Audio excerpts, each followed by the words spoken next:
It's overcast with a slight chance of rain here in Detroit, but it is time for baseball as Prime presents New York Yankees baseball. It's the New York Yankees against the Detroit Tigers in the rubber game of a three-game set from Comerica Park here in Detroit. Hi, everybody, and welcome to Yankees baseball. Along with Joe Girardi, I'm Michael Kay. Yankees snapped their losing streak with a 4-3 victory last night, and the big blow in the game came from the lollipop kid, Jazz Chisholm Jr. Well, Jazz has not had a ton of hits in the month of June, only 13, but 6 of them have been home runs in each of the last 3 series. This one off the White Sox, he hits a homer off of Richards on a fastball. Then he gets a high changeup off a louder versus Cincinnati. And last night was a really important one as he gets Casey Mize on the slider to put the Yankees up 3-2 in the 6th inning, and they never look back, and he still likes the lollipops, Michael. Well, let's combine stolen bases and home runs, and he's not too far off the pace. Bobby Wood Jr. combined 38, then Jazz at 35, tied with PCA and O'Neal Cruz.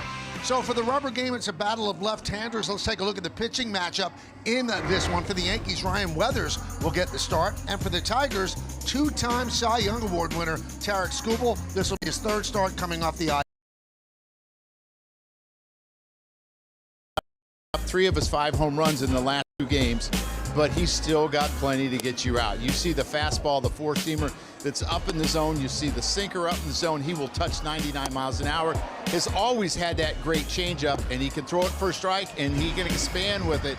So Tarik Skubal, even though he struggled a little bit, he's still really good. Baby steps, 4 2/3 the first start, 5 2/3 last time with 8 strikeouts and 1 walk. He gave up 7 hits and 3 runs.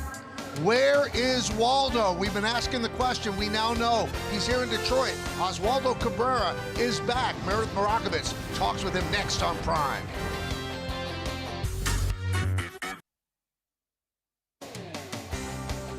Welcome back to Comerica Park for Yankees baseball on Prime. Series finale between the Yankees and the Tigers is set to get underway in just a little bit. Hey everyone, I'm Meredith Marakovitz. Earlier today, the Yankees made a roster move, placing Ryan McMahon on the IL with a throat infection. They recalled Oswaldo Cabrera from AAA. The last time Cabrera appeared in a major league game was May 12th of last year in Seattle when he suffered that devastating ankle injury. It has been a long road back for Cabrera, but now he is finally able to once again live his major league dream. I know it's going to be one of the most beautiful moments because you know how hard is that, and I know how hard it was going through all those bad things, and I know gonna be a special this time, special with my family in the stands and my wife and all the people who really support me and really show me that love during all this year. I know gonna be so much special for sure. And Cabrera's teammates are equally excited to see him here. Several guys coming up to him, giving him huge hugs, welcoming him back to the clubhouse. He is not in the lineup tonight. He will be available off the bench. Plenty more to come here on Prime. When we get back, Michael Kay will be joined by Joe Girardi. First pitch next on Prime. Back here at Comerica Park for the rubber game of this 3-game set. Pretty good pitching matchup. It's Tarik Skubal against Ryan Weathers. And Skubal leads the Tigers out of the dugout, jogs to the mound, and he is ready for the 3rd start since coming off the IL. He had the microsurgery to remove bone chips, and it's been an amazingly quick recovery. 4 2/3 his first start, 5 2/3 his second start. And he has a limit of about 100 pitches. We'll see how long they let him go. And this is the lineup that he's going to face. Paul Goldschmidt leads off. He's done damage against lefty. He's done damage against everybody. Ben Rice, the DH, bats second. Jason Dominguez in right field will hit 3rd. Then it's Bellinger, Volpe, and Chisholm. That's the middle of the order. And the bottom of the order, Caballero, Wells, and Max Schumann. Well, we see the numbers on Tarik Skubal. The strikeouts are really good. The walks are really good. Does not give up home runs. Is a good ballpark to pitch in. But let's take a look at the scouting report on Tarik Skubal. He's a medical marvel. Michael, you brought it up. He had surgery May 6th. He made his first start June 13th, 38 days later. Back to back to back? I don't know. He's won the Cy Young the last 2 years, 24 and 25, but there's a guy whose first name starts with C in that Yankee dugout that may have something to say about the third Cy Young. And how long? His form, his first 2 starts back, he has a 4.35 ERA. He's given up 2 home runs on changeups. He gave up 3 in all of last year. Is this the time that he gets back to the Tarek Skubal? Let's take a look at the defense behind them. Green, Bierling, and Malgiri in the outfield left to right. McGonigal, McKinstry, Lee, and Torkelson third to first. Jake Rogers gets to start behind the plate. Dylan Dingler is the DH. Yankees are 47-31. Goldschmidt's ready. Skubal's ready. And let's do it here in Detroit. First pitch outside. We are underway. Alan Porter is the crew chief. He's the home plate ump. Roberto Ortiz at first. Jim Wolf at second. Alex McKay is over third.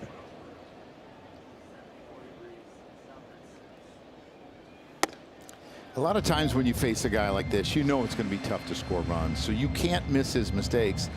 But the other thing you can do is getting some long accounts. If you can foul some balls off and make him really work, you get him out early. So quickly 3-0 on Goldschmidt.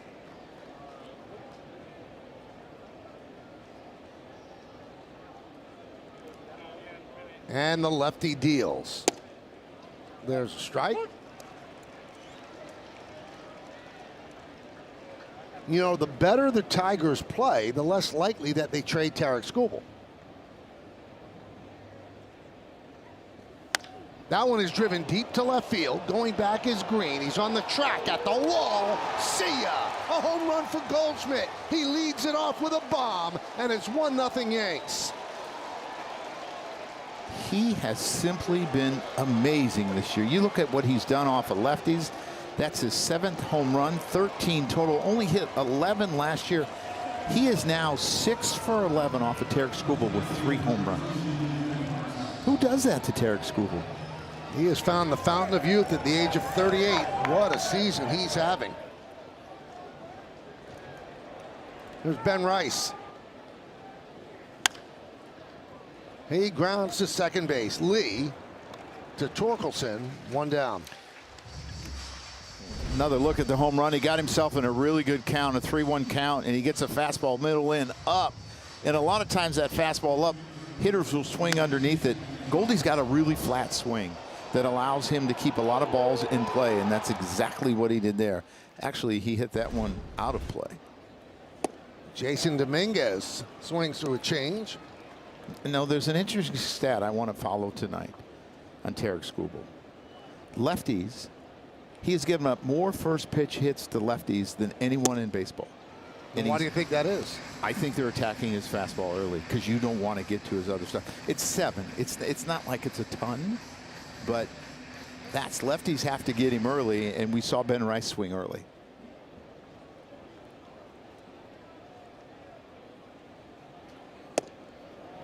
Check swing. He did not go, said Roberto Ortiz. So with that home run, lifetime against Detroit, and this is his 26th game playing against Detroit. He's 39 for 99. So let's round it up. He's hitting .390 against Detroit. Now I'm rounding up. That's 400. Swing and a miss. Worked over Dominguez, strikes him out, 2 down. Let's take a look at Alan Porter, what he's about. He's neutral. He's had 53 calls challenged and 30 have been overturned. Calls more low strikes, fewer high strikes on righty batters. And in his 17th big league season, he's the crew chief. One of the best umpires in diffusing hostile situations. He's got a real calmness about him that he just kind of keeps everybody cool and it never gets out of hand.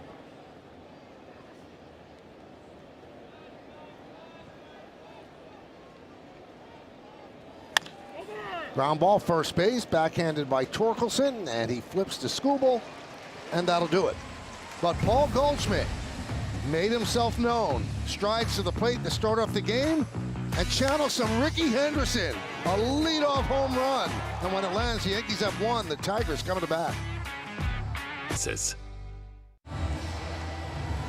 Paul Goldschmidt's home run gives the Yankees a 1-0 lead, so Ryan Weathers will face this Tiger lineup on this rainy Wednesday. Kevin McGonigal leads off, last 9 games, hitting .294.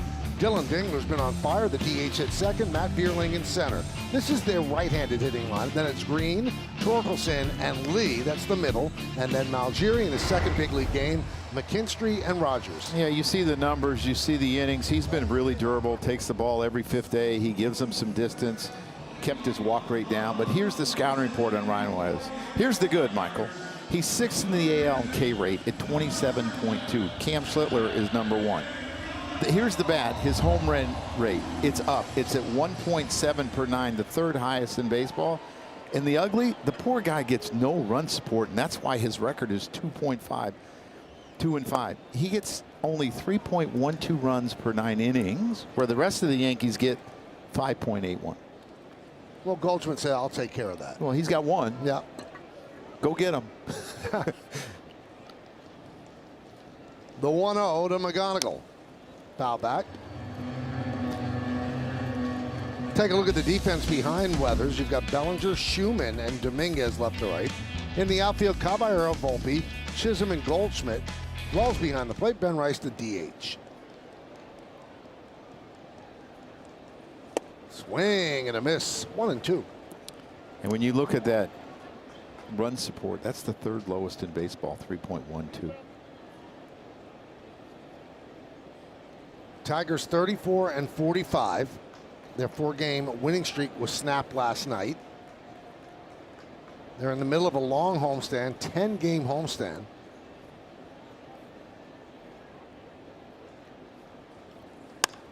Served into left field. On the run is Bellinger, and he makes the play.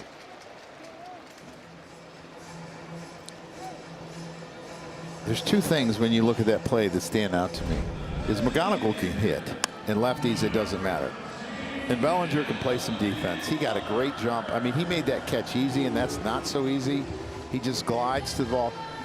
He reads balls as well as anyone that I've seen when it comes to playing in the outfield. And made a big-time throw yesterday. Get a runner at home plate. That was a big play in the game. In fact, the Yankees played really tight defense yesterday. That play by Bellinger, the double play on the shoestring catch by Dominguez, and then the hot line drive back to Rodon that he turned into a double play. Yeah, and their defense is going to have to be good with missing some of their big boppers. Michael, that's my favorite pitch of his, the sweeper. It is outstanding. Hitters just don't pick it up. It's almost like if you're looking from his perspective, it goes on the outside corner and then it just makes an abrupt right turn. Take a look at his arsenal on StatCast 3D by Google Cloud. Yeah, he's got the 4-seamer, the changeup, the sweeper, sinker, and the slider. He's starting to use the slider more, and he's had a lot of success. If you combine his sweeper and changeup, hitters are only sweeper and slider. Hitters are only hitting 158 with no slug. See the slug really low, 250. His off speed is really good when you combine the breaking ball and the changeup. Saw his dad, David, when we were leaving the ballpark yesterday. He's in town to watch his son pitch tonight. Well, how fitting. His nickname was Stormy, and it's a little rainy here today.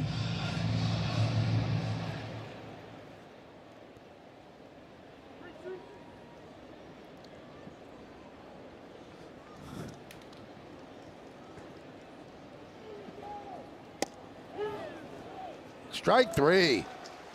Backdoor breaking ball. Dingler down looking. Telling you, this sweeper is really, really good. And he has the ability to backdoor guys, and then he can throw his slider down and into the right-hander. So it's 2 different looks that they see, and it really confuses them.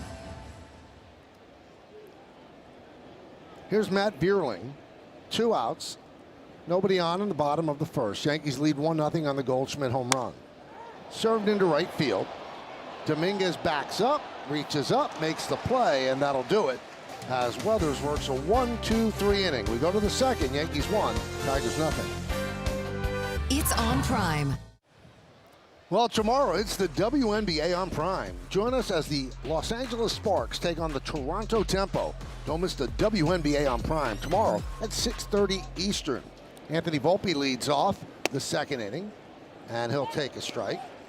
Anthony's had a good series, 4 for 8. Yeah, speaking of the WNBA, am I allowed to clap up here? No technicals up here, but WNBA, they didn't like Caitlin Clark doing that.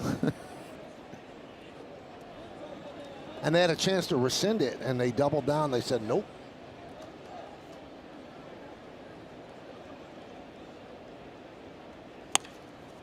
Left field coming on is Green, and he makes the play for the first out.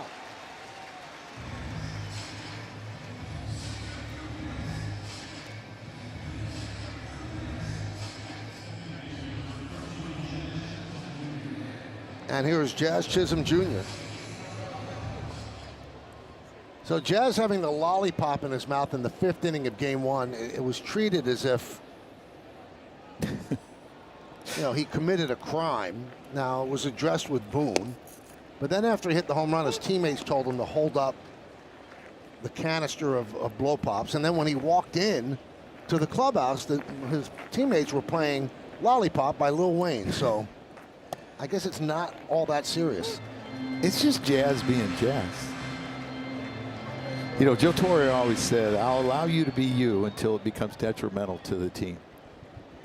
And there were some cast characters on those teams in the 90s. Michael, I'm just surprised you knew Lil Wayne Lollipop. That's amazing. Of course, very hip. Another note from yesterday, Michael, after he did his interview on the field, he walked over to some fans that were here. As you see Jazz go deep right there, no doubter, 403 feet. And then, of course, the lollipops, got to show him. The reason he did that, Michael, he said it was because people that were right by the on-deck circle there were saying, where's your lollipop? What are you going to do without your lollipop? So it was kind of getting to him. He said he thinks he plays a little better when he has a little bit of an edge to him and when he's a little annoyed. So he went out there, he connected, and then he made sure to let people know about that. But then after the interview, as I was saying, there was a fan who handed him a hat, and it had all of these kind of jewels on it, a little bit bedazzled. Then he walked into the clubhouse today wearing that hat. He said he loves it. That's Jazz being Jazz. Always entertaining, Michael. New day, new thing with Jazz. 2-2 count on Chisholm.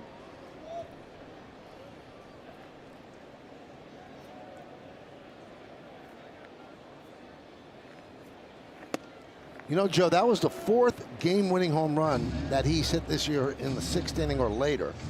And that's the most in Major Leagues. He's tied with Matt Olson for 4 such home runs.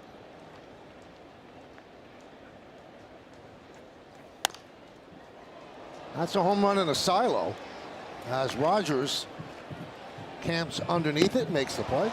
Michael, I'm a little surprised you know what a silo is. You know what, Joe? I do get out from the Bronx. I mean, you were born in the Bronx. I haven't seen many silos in the Bronx. I do some reading, That's how I know Lil Wayne and silos. When is he going to get his endorsement deal with lollipops? It's going to happen soon, coming. I bet. Of course. We keep talking about it. Here's Jose Caballero. 1-0. My recommendation to Jose tonight is don't hit a ball off your foot or your calf tonight. He did that enough yesterday.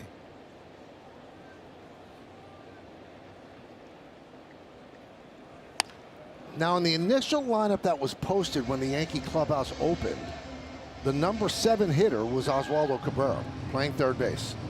And then we got another lineup about an hour and a half later, and Cabrera was on the bench and Caballero was in the lineup. It almost seems like he politicked to get in. Yeah. Grounded to third, knocked down by McGonigal, recovers and gets Caballero for the final out. Yankees go down in order, 1-2-3. We'll go to the bottom of the second. Make your favorite players all-stars. Scan the QR code to cast your 2026 Konami eBaseball MLB All-Star Ballot daily, or visit MLB.com/vote. Bellinger's doing well. Rice is second at first base by a lot over Vlad, which doesn't seem fair. He's having a better year than Vlad, but we'll see how it fleshes out. There's Riley Green against Ryan Weathers. One of the changes in Riley Green's game this year is he's walking almost 14% of the time, 13.7. He's almost doubled it since last year. He's not hitting as many home runs, but he sure is getting on base. Popped up on the left side. Bellinger comes in, still coming in toward the line, and he puts it away in foul territory for out number 1.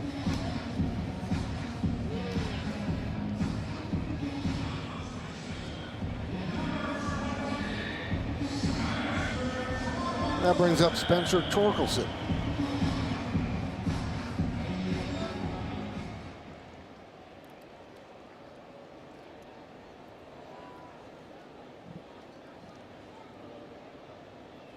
Torkelson, 2 hits and 7 at-bats in the first 2 games.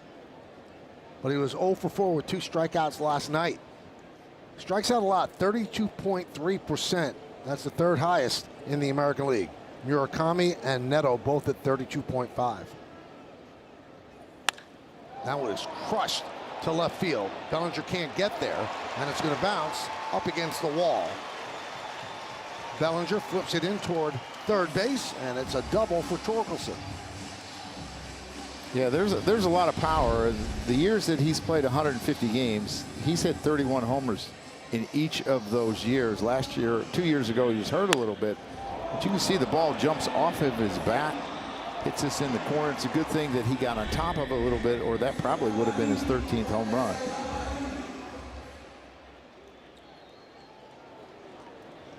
Here's Hu-Yu Lee. Aggressive hitter here, Michael. I don't think you have to throw him a ton of strikes.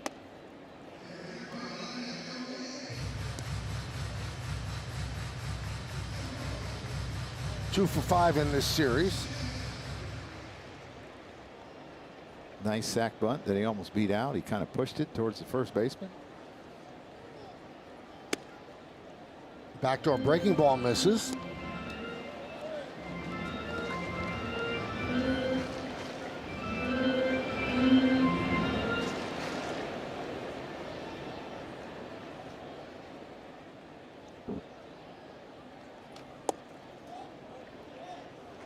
Another breaking ball misses, and the count 3-0. I was surprised they didn't check that one.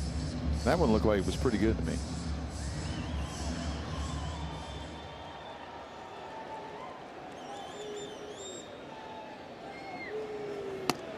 And he walked him on 4 pitches.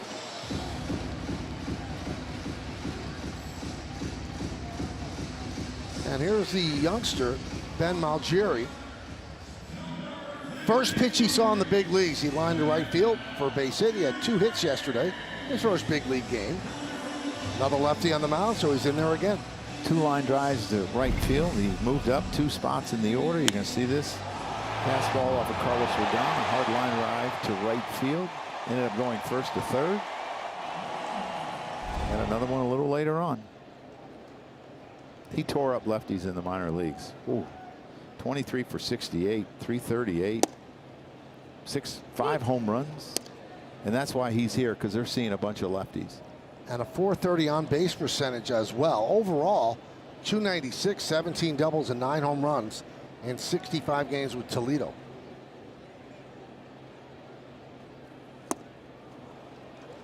Swings over the changeup, 0-2.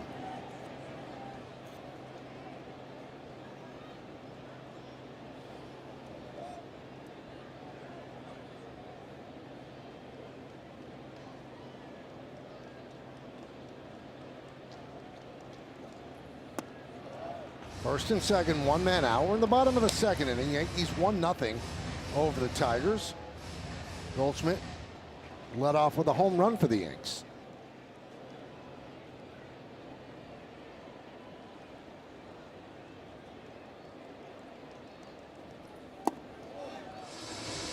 Two and 2 on Malgieri.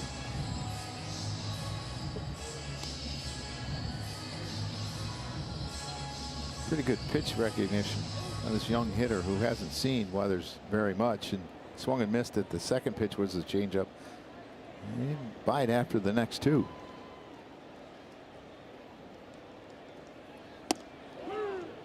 And he punches him out on the changeup outside, 2 away.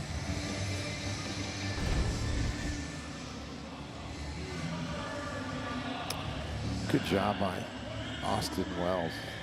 really a good framer. He actually gets him a little bit there. I think the kid didn't challenge because he's A in the kid. second big league. Yeah, I guarantee if it was in AAA, he would have challenged Yep. it, being 26 years old. Here's McKinstry.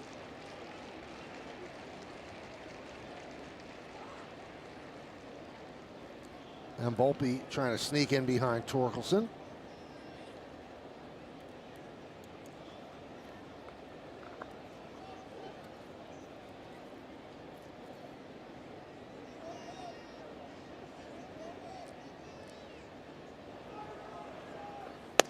Pitch upstairs. Well, he took that right down to the last second. I was looking at the clock. It was like at 2, and he hadn't started his windup. Seemed to be a little confusion on what they wanted to throw him the first pitch. See Volpe listening to the pitch selection so he can anticipate which way he's going to go if the ball's hit. 1-1.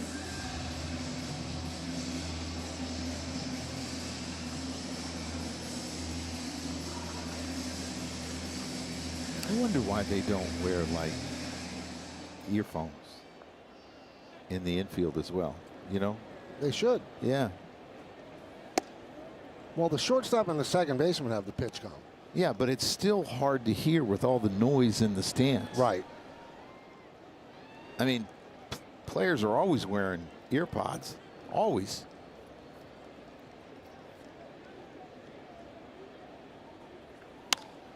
That one is looped over the leaping try of Volpe into center field. Torkelson will score.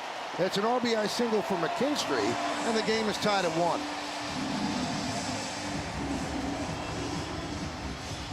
Yeah, since starting the year 0 for 17 off of left-handers, he's had hits in back-to-back nights. One off of Carlos, and he just pulls his hands in, is able to hit a little line drive over Volpe. It had some spin to it, and he's just not able to get it. And the Tigers tie it up 1-1.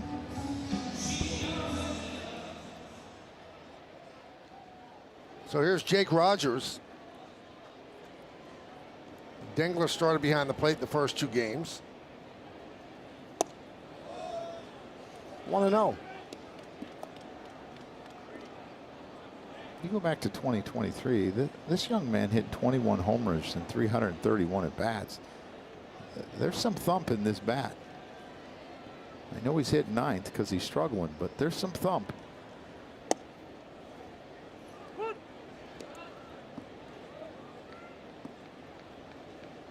Rogers has turned into their blowout pitcher. Made 5 straight scoreless appearances on the mound since the middle of last season. What's he got, Michael? Got a knuckleball. Does he really? Yep. Skubal said that he'll mess with the pitchers every now and throw a knuckleball back to the mound.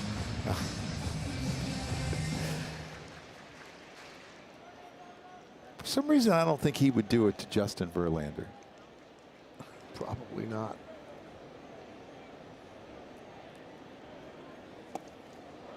Oh, all the way down on one knee. Hitting coaches will tell you want that back knee to go down towards the ground so you can get the ball in the air, but that was a little excessive.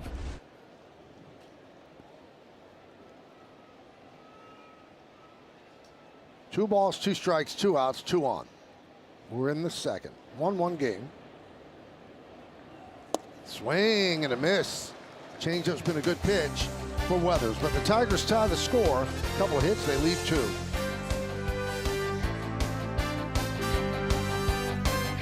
Detroit, as we head to the top of the third, I told you earlier in the broadcast that Ryan McMahon was placed on the injured list today. That came as a little bit of a surprise. Last weekend, he was a little bit under the weather. He thought he had an ear infection. It didn't go away. Then they thought it was a throat infection. It wasn't until this morning at about 7 a.m.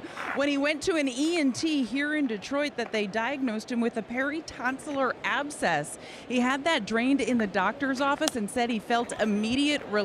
It was very painful careful, guys, prior to that. Now, the doctor told him that he wasn't really supposed to do much physical activity for the next 72 hours, so ultimately the Yankees made the decision to put him on the IL. Although he expects to come back as early as possible, he'll start doing some baseball activity again after those 72 hours are up. He's also on some new medication, so he's optimistic that that all is going to help this situation, help him get back on the field. Noteworthy, too, Oswaldo Cabrera was the move. And, guys, I have to tell you, when he walked into the clubhouse, just as the media was leaving, it was almost like it was a receiving line for Cabrera. Teammates coming over, giving him huge hugs. His joy is infectious, and everybody is happy to see him back up here in the big leagues.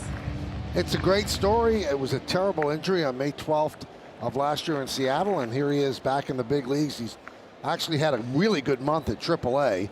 He's just been waiting for the call and finally gets it today. 1-2 on Wells, leading off the third. It's 8-9-1 for the Yanks against Skubal.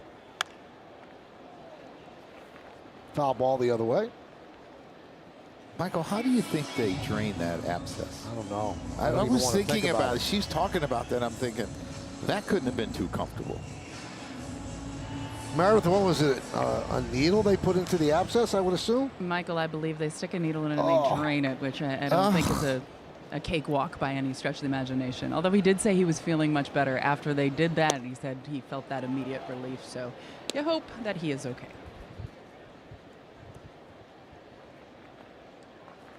Also, the Yankees are facing a lot of lefties coming up, and it makes sense since he's going to be shut down for a couple of days.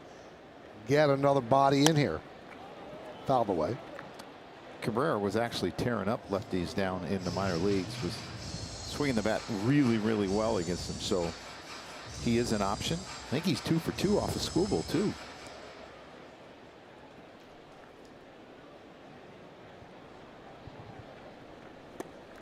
Swing and a miss. Wells down on strikes.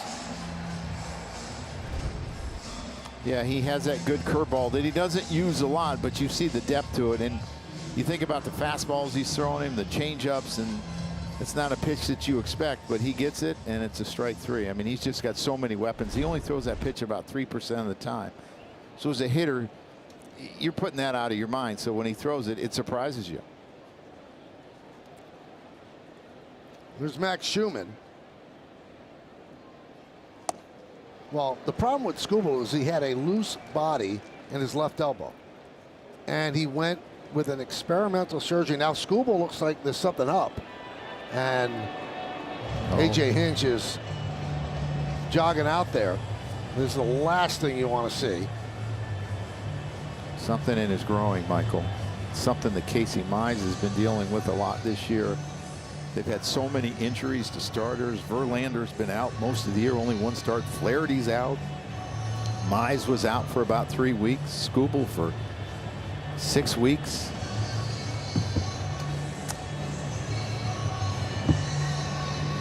As a team, they are 5th in the most IL days of any major league club. Last thing you want is to have him pitch compromised and then maybe hurt his arm. Yeah, you have to be able to push off as a pitcher, and to me he was grabbing his left growing area, which would be his push-off leg, and that's dangerous, as you were talking about, Michael. It's a good way to hurt your arm if you can't push off the rubber. Well, this guy's a bulldog, and he definitely wants to try it. Hopefully it was just a cramp and not a pull. But Tiger Nation holds his breath.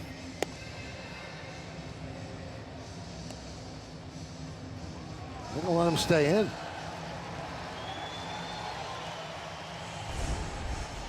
Yeah, here's that last pitch, and you're going to see him. Something there, kind of grab. See him kind of pushing off a little bit. This will be interesting to see if he makes it through this game. He gives the thumbs up after one pitch, but it was not 100% effort.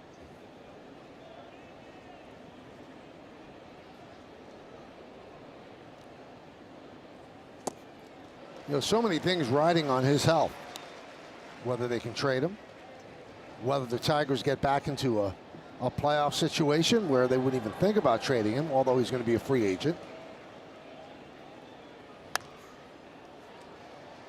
And as you look at it today, there's 7.5 games out.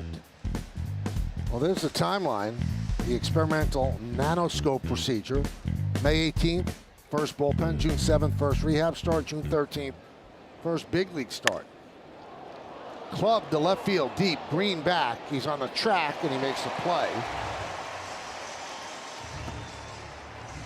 Now the nano needle is a toothpick-sized, minimally invasive instrument that impacts less tissue and causes less swelling. Usually the injury that he had takes 2 to 3 months to come back from. So what's so crazy to me is he threw his first bullpen 12 days after surgery. So he had to be playing catch before that. I mean, that's crazy. Typical surgery would use a scalpel. This used only a needle-like device.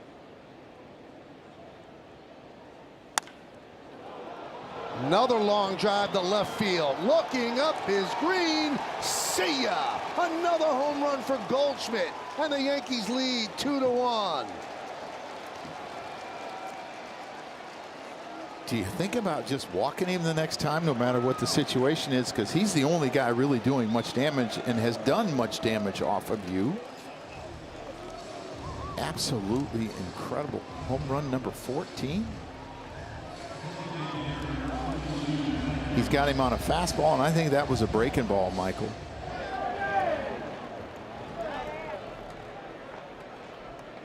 Wow, 4 home runs, 7 for 12 against one of the best pitchers in the game.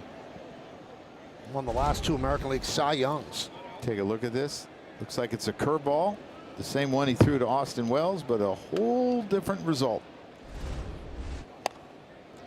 Squib foul. It has not been a great series for Ben Rice. He's 0 for 10. That's over the a kind longer of, stretch, 2 for 19. That's the kind of hit you need right there, too. Right. Yeah, just makes you feel better about yourself. 1-1. 1-2. So Skubal back-to-back Cy Youngs, back-to-back ERA titles, back-to-back All-Star nods.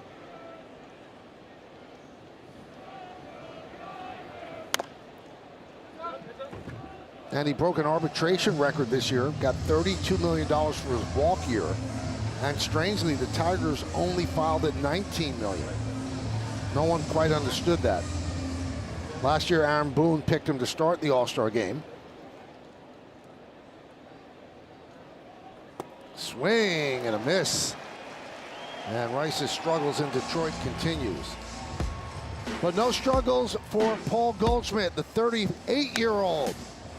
Leads off the game with a home run. Then with 2 outs here in the 3rd, he takes a breaking ball and says, see you later. 2-1 Yanks.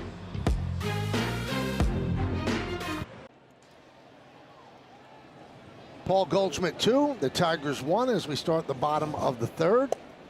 And Weathers deals outside to McGonigal.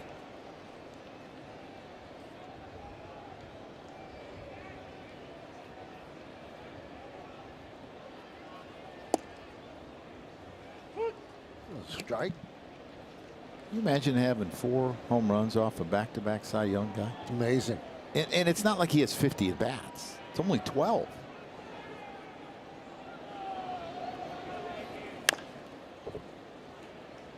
Chop foul. I used to have a manager, Jim Essien, talk about when you're facing lefties and you have a good breaking ball like Weathers does. Start him with a breaking ball, finish him with a breaking ball. He hit the fastball hard the last time with 2 strikes. Cody Bellinger lined out.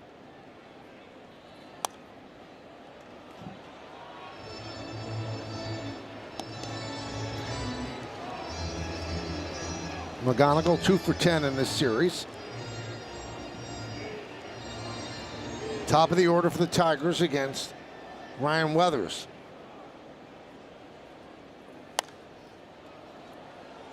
Fouled away. Now these are the Tiger uniforms I like, Joe. The Old English D. These are the ones that Al Kaline wore, Hank Greenberg. What we saw on Monday was a little odd. Do you like them with the white shoes or the black shoes? Black shoes. You do? Yeah. Swing and a miss. McGonigal down on strikes. I think I kind of like the white shoes.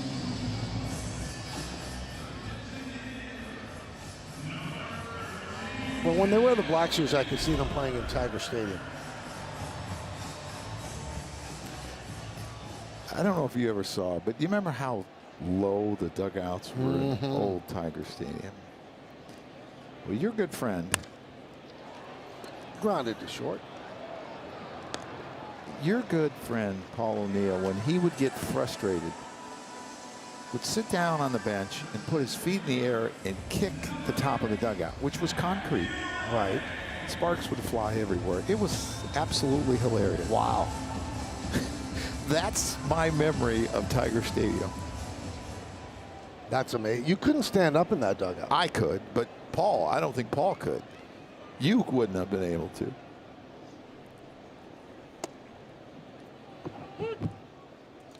Oh and 1.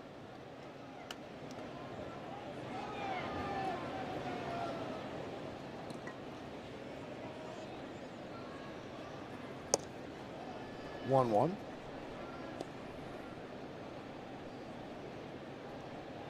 Tigers started the season 14-12. Then the bottom fell out with all of the injuries. They're 20-33 since.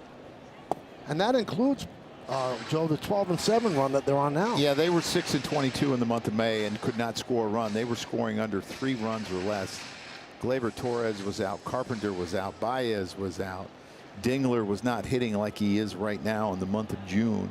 They couldn't score runs. There's a base hit up the middle for Matt Vierling.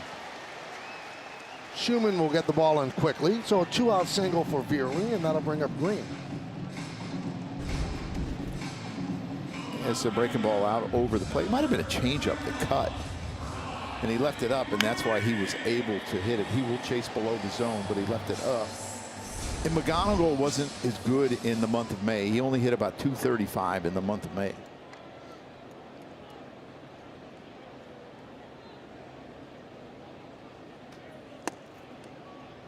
And there's a strike.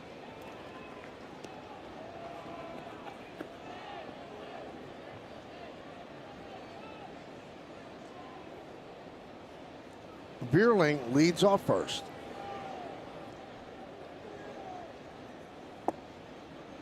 1-1.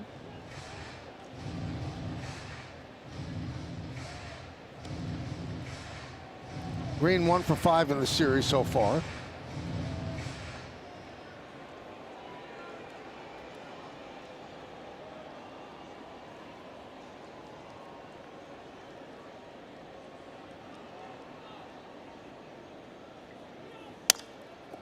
Oh, nice grab there by Weathers. Look what I found. And he gets Green for the final out. We'll go to the 4th.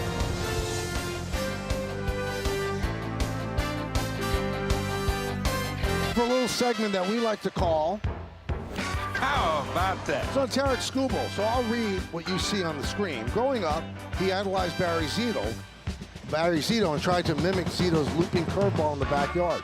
Before every start, he drinks an iced Americano, often with extra espresso, completes a daily crossword. At coffee shops, he uses the name Jack because baristas often struggle with Tarek. How about that? Looks like he's okay. Comes back out to pitch the 4th. It'll be Dominguez, Bellinger, and Volpe.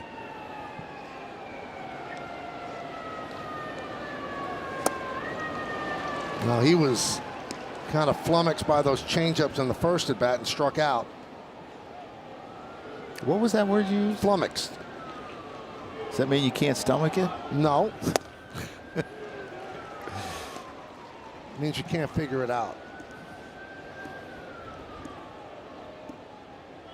0-2 on Dominguez. Confused. 1-2.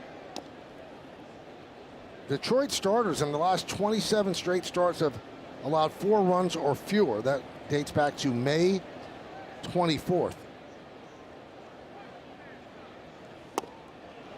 And there's the changeup, and he strikes out again on that pitch.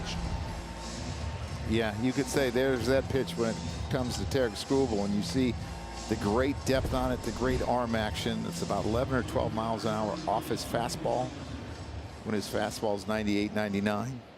Just a fantastic pitch. There's Bellinger. 0-1.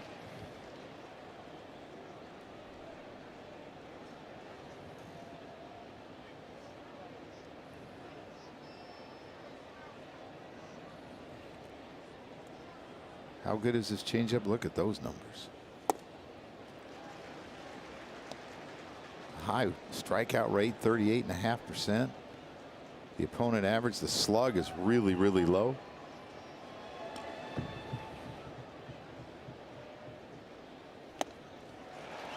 What a combo, and he strikes out Bellinger. Yeah, he throws him a changeup, and then he goes back to a slider here. He's just got so many weapons. And the thing is, he has the ability to elevate all of his pitches. He'll elevate his sinker. He'll elevate his slider. And then he'll go down with his curveball and his changeup.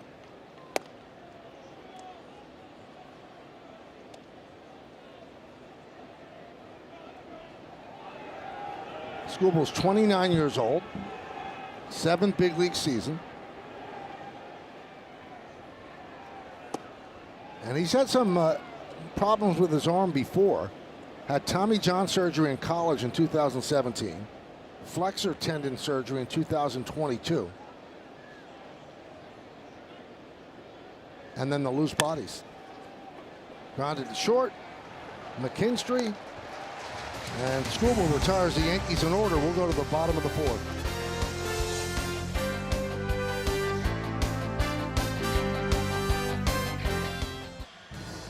Well, this Friday, it's the NWSL Challenge Cup. Gotham FC takes on the Kansas City Current in a can't-miss matchup at 8 p.m. Eastern this Friday, only on Prime. So how many players are missing from the New York team that are in the World Cup? I don't know. I think that's the NWSL. Oh, right. I got you.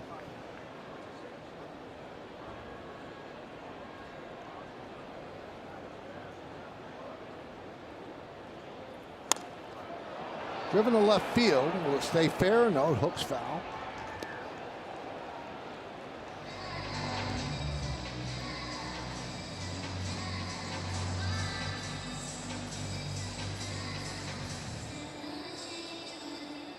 So far, the rain has held up. There was some thought that these two teams would have to play through it. I think Meredith on the pregame show said they're looking at it as annoyance rain. Yes. And you saw him before the game putting some of that diamond dry on the field, spreading it around the infield. And it's been pretty dry so far.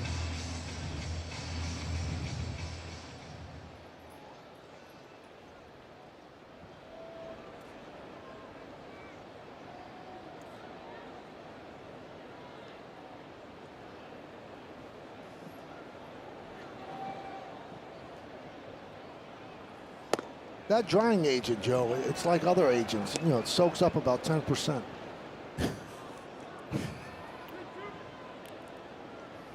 That actually works pretty good. Mm-hmm. Yeah. 3-2. And a walk to Torkelson to start off the bottom of the 4th.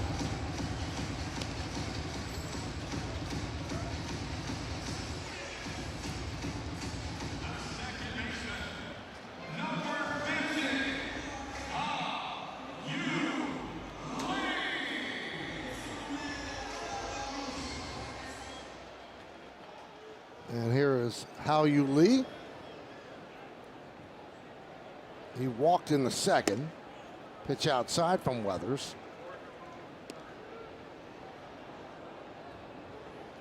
He hadn't seen a strike yet. Walked on 4 straight pitches his first AB. I called him an aggressive hitter. He hadn't swung yet.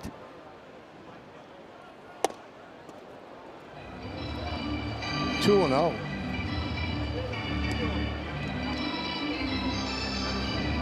One of the things that the Yankees have done with Weathers, and they felt that they could do it, they've kept him in turn.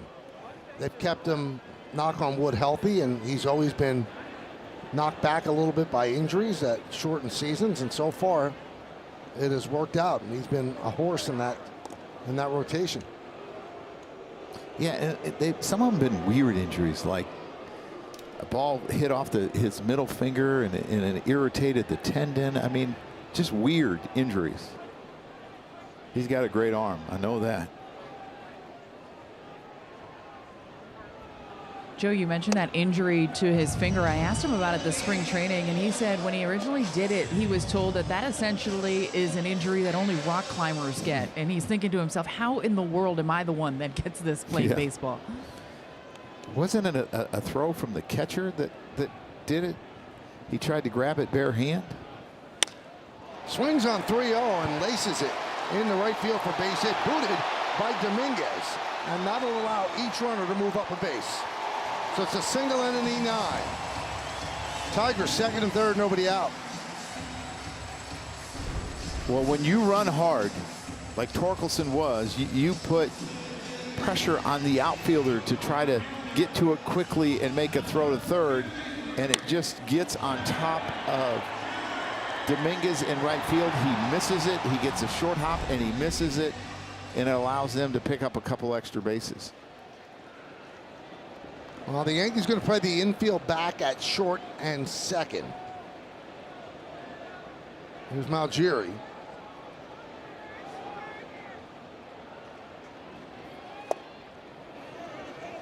Swing and a miss.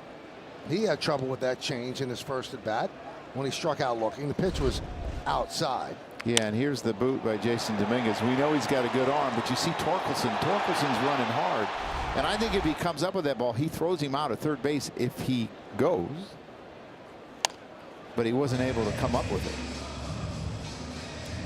Quickly 0-2 on Malgiri.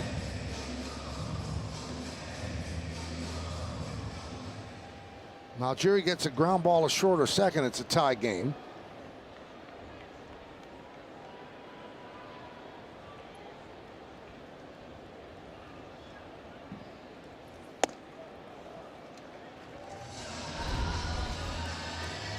You see Torkelson shuffle, shuffle, go, go, and he's going hard, and he's thinking about, oh, then he sees him booting.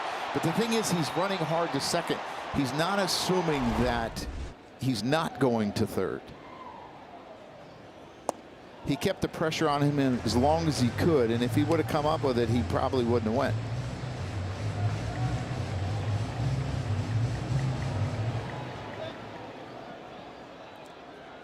Nobody out. Second and third, 2-2 count on the rookie right fielder. Out toward right field. Dominguez will make the catch, tagging Torkelson. The throw's going to third, and the throw is not in time as it hits the runner. So it's a sac fly for Malgiri. Moving to third is Lee, and it's a 2-2 game. Yeah, actually a really good throw by Dominguez, and we've seen Malgiri really willing to go to right field off of left-handers. He makes a really good throw, gets behind it, but unfortunately he's right in line with the base runner in third base. He's got him if it bounces directly to the third baseman, but it gets caught up in the runner. As you can see, it hit right there. He's got him by a long ways. I mean, that's a good, strong throw by Dominguez. It's unfortunate he's just right in line and there's nothing that he can do.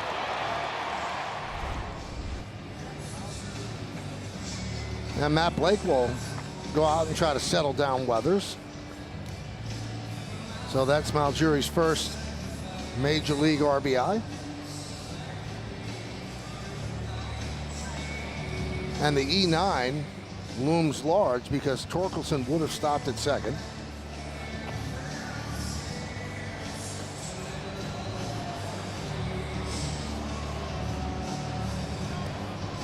Yeah, there would be one out with runners on first and second.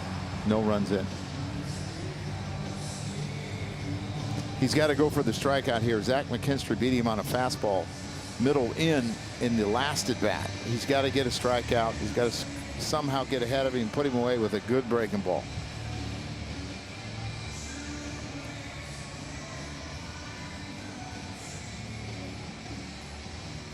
You see the defense, the infield in. It's a wide open throw for Austin Wells if Lee gets too far off of third base. So Lee has to be careful. You see him in fair territory. He should get in foul territory to start. You got to worry about the squeeze here too. And a strike. I mean, you're taught to start in foul territory to come back in fair. He's starting in fair territory, so if the ball hits him, he's out. He didn't get the memo, Michael. 0-2. Yeah, that's quite unusual. Yes, it is. I don't know that I've seen it. Maybe he's just thinking McKinstry's, there's no way he's hitting the ball down the line. Infield in. 2-2 game.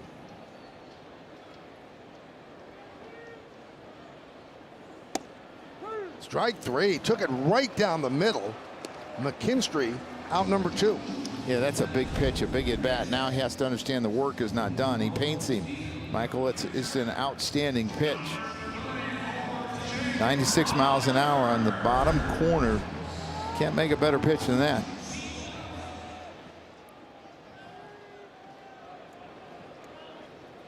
Here's the catcher, Jake Rogers. And this is outside with the breaking ball.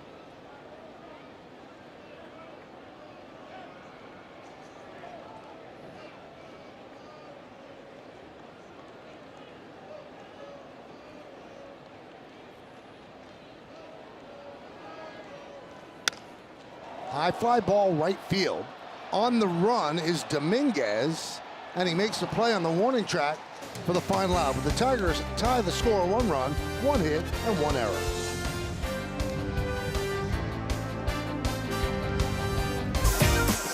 Let's turn for Pinstripe Pride, brought to you by Toyota, the official hybrid vehicle of the Yankees. And tonight's picture is of Drew, who was wearing a vintage 1999 World Series shirt earlier this season at the stadium.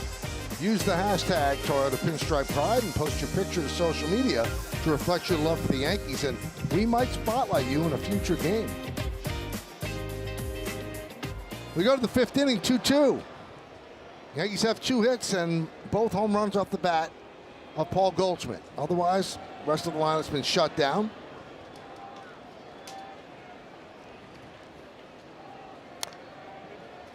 Jazz fouls it off as we start the 5th.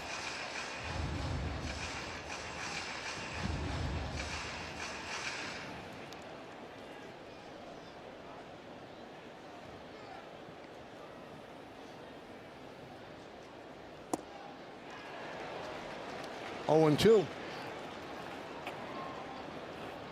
That left on left changeup down and in to lefties looks so good to them, but they always swing over the top of it and they're in front of it. And Jazz down looking. Not sure he totally agrees with the call, but doesn't challenge. Looks like it might have been a little bit off the plate. Let's take a good look here. No, it's a good pitch. A wise no challenge. It was Caballero way out in front of the change. Yankees are facing a 2-time defending Cy Young Award winner for the first time since September 7th, 2001. That's when Pedro came to the Bronx and gave up 3 runs in 3 innings. He had a bad rotator cuff. And El Duque beat him 3-2. It's only been 13 pitchers in Major League history. It's only been done 13 times. 12 pitchers have done it. Roger Clemens did it where he won it twice in a row. 13 times it's been back-to-back Cy Young.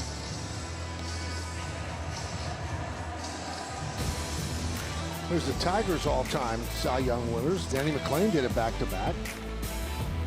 Willie Hernandez out of the bullpen. Verlander, Scherzer. Swing and a miss. That is the 7th strikeout in 4 2/3 for Skubal. Yeah, he's starting to rack them up. And this is 99 at the top of the zone. Again, he just has so many weapons, and he has such great command of the baseball. He doesn't walk people. He just throws strikes and locates. Here's Austin Wells. Shows bunt and takes a strike. Other than Goldschmidt's home runs, no one has been on base, so he's never worked out of the stretch. Ground ball, grabbed by Lee. And another 1-2-3 inning for Skubal as the Yankees go down in order.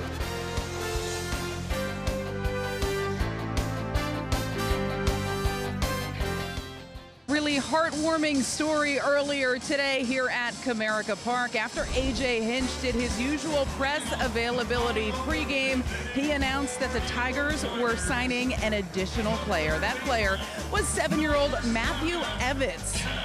He is a Make-A-Wish kid for today that his dream was to be a Detroit Tiger. So they signed him to a one-day contract, handed him a jersey. As you saw, he went out and warmed up a little bit with Tarik Skubal. He threw out the first pitch. It's all he ever wanted, and was having a blast throughout the course of the day. Michael, how great a story is that for 7-year-old Matthew Evans?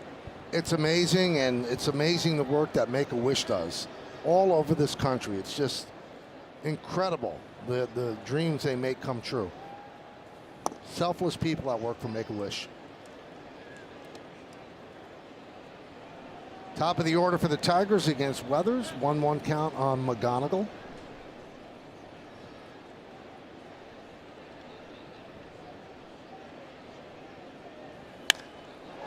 Into center field and deep. Going back, Schumann, still back. Track, wall, he can't make the play.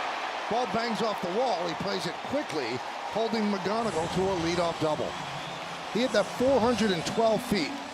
Yeah, that's a home run in most ballparks, and Schumann actually almost caught it. I think he had it in his glove, but it's a four-seamer up, and this young man we talked about, there's nothing that he can't hit. He struggles a little bit with left-handed breaking balls, but he can catch up to any four-seamer, and he can hit them up in the zone, and he gets there. He's just not able to haul it in, and it's a good job of keeping him to a double. He's got good speed. Now you have the dangerous Dingler up.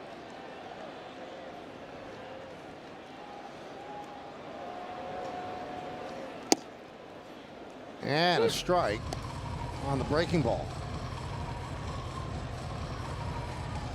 Dingler's another hitter that's not afraid to use that hole between first and second late in the count. Right back to Weathers. McGonigal goes for third, and he is out. That was not great base running by the 21-year-old.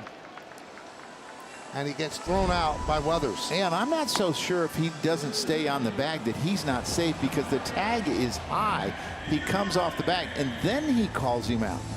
I think he thinks he might be safe here, and he doesn't call him out. And then once he comes off the bag, because he slides so late, Caballero's able to put the tag on him and get him out.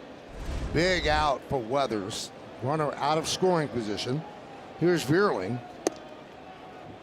A strike. You don't see that every day. A fielder's choice 1-5.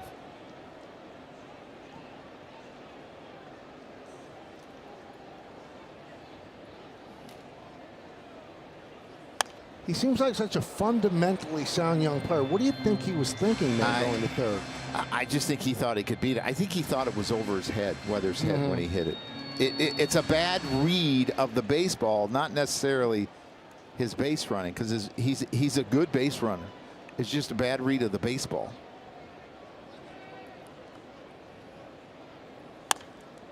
That one is wrapped into left center field. On the run is Schumann, and he dives to make the play. He's trying to get two, but getting back is Dingler. And the other thing that I was a little bit surprised at, and this is a great play by Max Schumann. I mean, he's covering some ground in the outfield. He's a plus defender, it seems, wherever you put him, and he tries to get the double play, but you're not going to get Dingler. He didn't get off far enough. Should McGonigal have been on third, or at least made it even a closer in a sense on the ball he hit the center field. He seems to run hard all the time. Here's Riley Green. And a strike. We're in the bottom of the 5th inning. It's 2-2.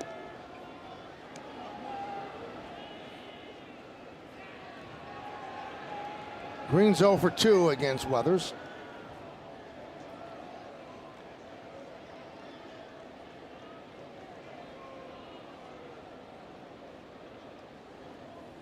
Weathers really works the clock.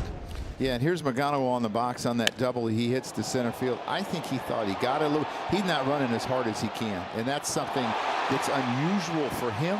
He hit that ball a long ways. Remember, this is a big ballpark. This is not a home run ballpark. It's really the first mistake we've seen him make. I mean, he's made really good decisions, baseball decisions, so far in this series. And my guess is he went to third because he was frustrated he wasn't there before.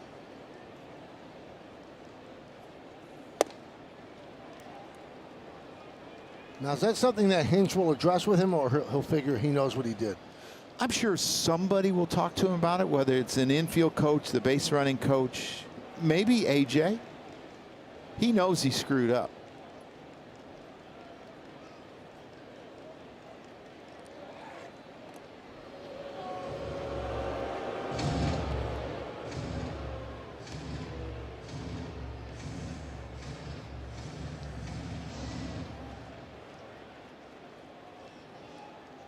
Two and two, runner on first, 2 outs. 2-2 game, bottom of the 5th.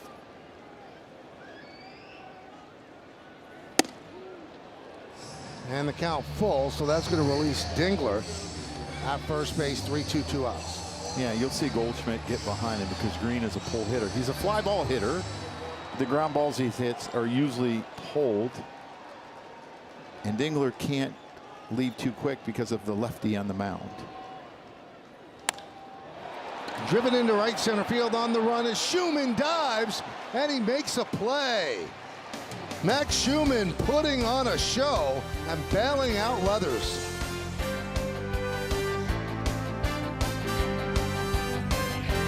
Now time for Discipline That Delivers, brought to you by Vanguard.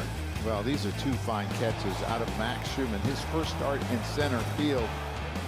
2 diving catches, and he almost made a third on the ball that McGonigal hit. I mean, he can play some center field.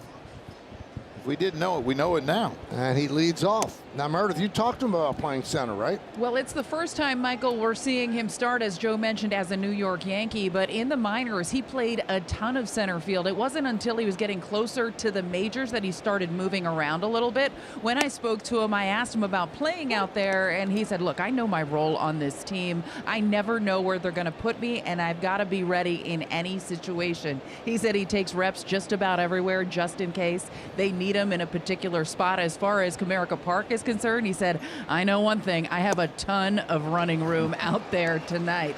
Now, his teammates certainly loved both of those catches. When he came back here in the dugout, Garrett Cole just started yelling, you're a dog, Schumann. And that's D-A-W-G. Yes. Yeah. Correct. Thank you for clarifying, Michael. My goodness. No, I knew you knew that. I was just wondering if Joe, I'm just telling it, dog, not dog. Someone phone Little Wayne. The 1-2. 2-2. The other thing that he's done very well in his starts, 38 plate appearances coming in tonight. He had a .395 on base percentage. And that's all you can ask him to do when you don't get a lot of bats. Find a way to get on base, and he has done that.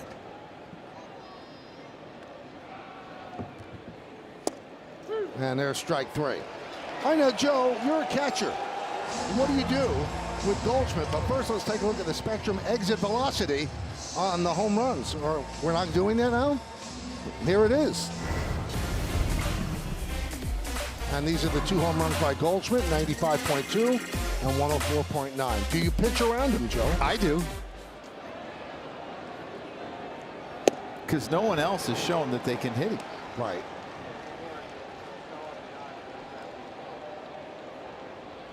But I know Scooble's not going to. He didn't go right at. This two-time Cy Young Award winner, Triple Crown winner, which is first in wins, first in ERA, and first in Ks in 2024. So he's special.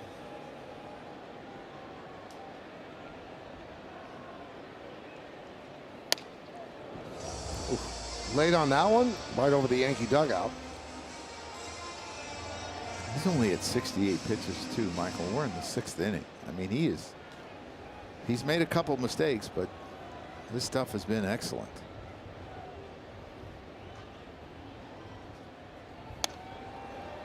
Foul back.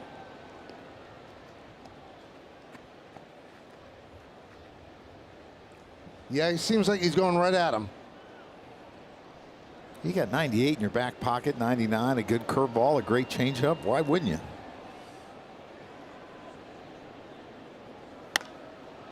This guy down the right field line, but foul. Well, other than the 2 Goldschmidt home runs, he's been perfect. 8 strikeouts, no walks, no other base runners. Has not pitched out of the stretch the entire game.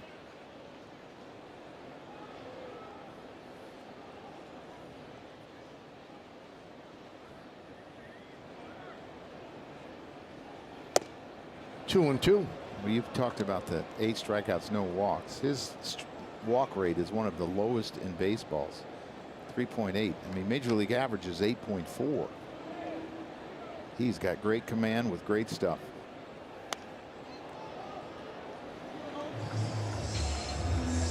Goldschmidt now 14 home runs and 39 runs batted in. We keep talking about Rice and Bellinger. Goldschmidt should be in play for the All-Star team too. I absolutely agree. The 2-2. And that's going to be challenged by Rogers. It's called the ball. Challenging the ball call.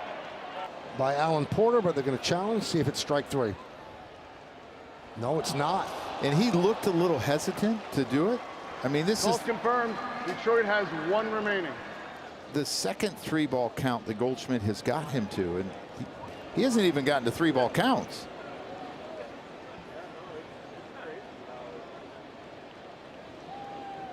The payoff. Swing and a miss. He dialed it up to 100 to finally retire Goldschmidt. Yeah, you look at Scooble's strikeouts tonight. I mean, he's been pretty special. You see the elevated 4-seamer up in the zone. You're going to see the curveball. Wells had a long at bat and finally got him with the curve. The great changeup that he's had down in the zone. He's going to get belly, it looks like, with a slider. And this really, really good sinker to Goldie. Chased it a little bit. And there's the first base hit for Rice in this series.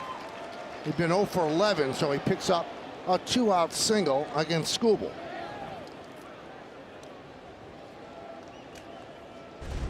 And Rice has battled him tonight. You see, this is a fastball out over the plate. And I talked about Tarek Scooble's giving up more leadoff first pitch singles to left-handed hitters than anyone in baseball. There's one right there. There's Dominguez. He has struck out twice against Scooble. And there's a strike. Well, Michael, it's the first time he's been in the stretch. His stuff didn't really fall off right there, 97. He has victimized Dominguez with changeups. That time he starts him off at 97. There it is again. The Back to perfect the change. Yeah. And the other thing is he locates it so well. It's got that depth at the end, a little bit of run, but it's in the down and away quadrant.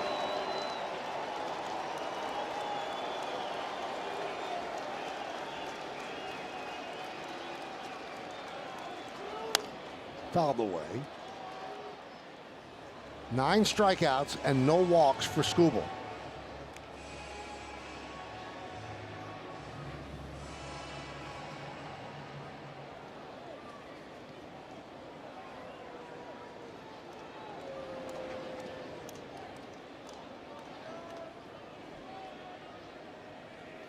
Every Yankee hitter in the lineup is whiffed except for Volpe.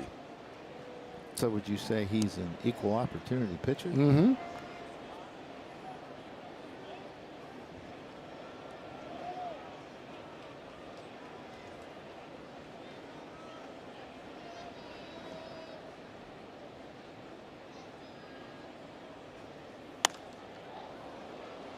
Foul ball, right field.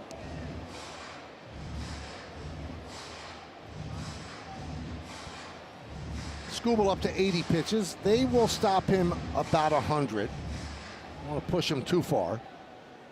But that's pretty much for everybody Yes, yes. So he's a full-fledged starter Yeah. at this point.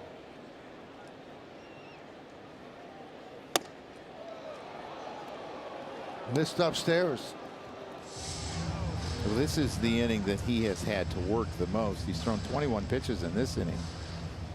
Before this, he had thrown on an average of 12 per inning.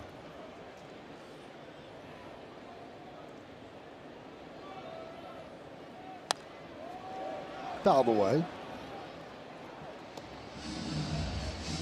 So double-barreled action, and we've seen both of them in this series, Anderson and Summers. Michael, the left-hander is supposed to be on the other side. Yeah. I don't. How can pitchers not figure that out? They need catchers to tell them.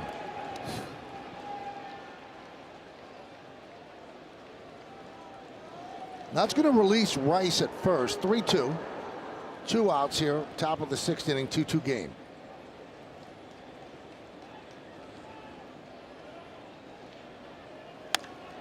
High drive, left field, green back, track, wall, see ya! A long home run for Dominguez, a 2-run shot, and the Yankees lead 4-2.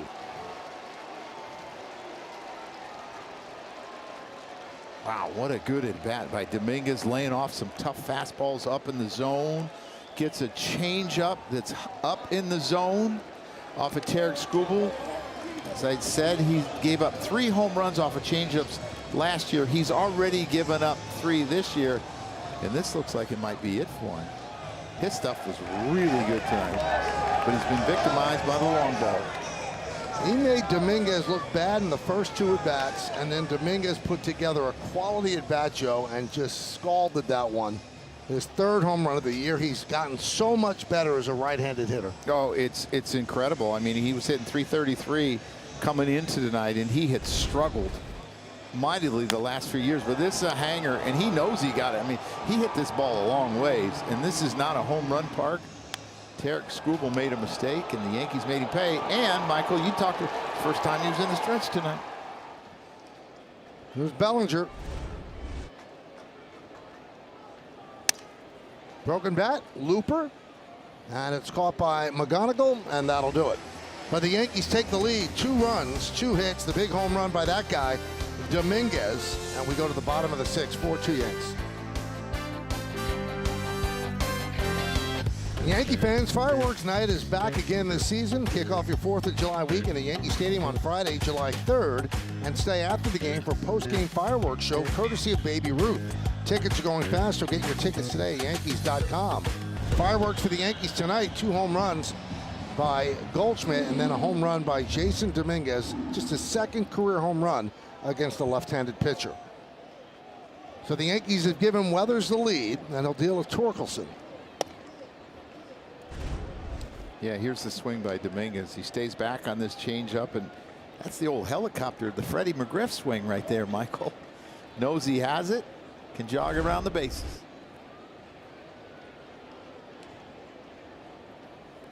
You know, one of the things that I love about Jason Dominguez is his attitude, right? He's got that happy-go-lucky attitude where he's always smiling, and I believe he can put whatever behind him that is not good behind him and just compartmentalize his at-bat, and he goes up there and hits. It's really incredible for such a young player. And with that swing, he made up for the E9 that led to a run in the 4th inning. As long as you drive in or produce more than you give up, you get to play.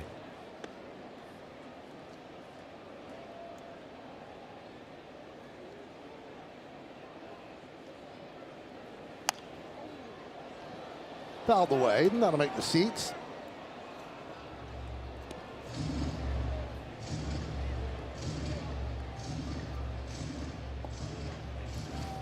So against left-handers in 27 at-bats, he has 9 hits. OPS of 926. He's actually struggling against right-handed pitching. It almost looks like a typo. Hit sharply and grabbed there by Volpe. The last 3 balls that were hit very well, and the defense did the job. Yeah, I mean, you even think about the triple. Even go before that. That was hit extremely hard. And this is, you know, you can look at pitch counts, but you got to use your eyes. And the eyes are telling me they're starting to figure him out a little bit. He's throwing a really, really good ball game. If he can get through this inning 1, 2, 3, you could set your bullpen up. That one is ripped into center field. That's a base hit in front of Schumann. So now 4 well-hit balls in a row and 5 of 6.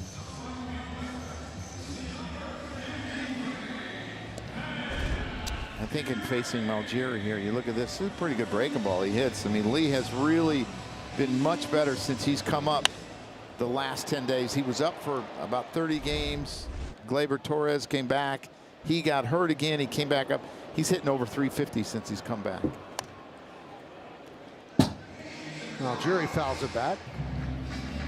Just in the little bit that I've seen this Malgeri kid, it would be soft away and hard in for him. Because every fastball out over the plate, he's hit hard.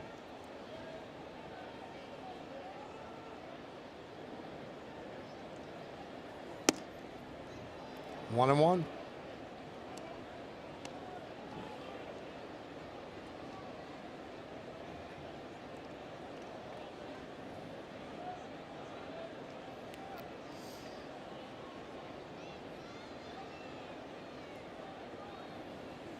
Tigers have out-hit the Yankees, but the long ball has won the day. Tigers have 6 hit, the Yankees have 4. There's a breakdown of the 90 pitches. This is a playoff game atmosphere, Michael, when you're facing a Taylor Skubal. You're not going to put hits together, and he's not going to beat himself by walking. You got to hit the ball at the ballpark. Swing and a miss. Malgeri down on strikes. 2 away. Yeah, really good fastball up, middle in, and he gets him to swing under it. A good 4-seamer. I think he's done a really good job of using his 4-seamer tonight and not bouncing back and forth between the 4-seamer and the 2-seamer so much, and it's helped him be more successful. There's Zach McKinstry.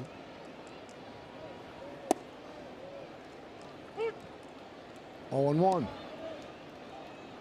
Think about that, Michael. You got a guy throwing 96 miles an hour, and he throws a ball behind you that ends up as a strike. That can't be comfortable.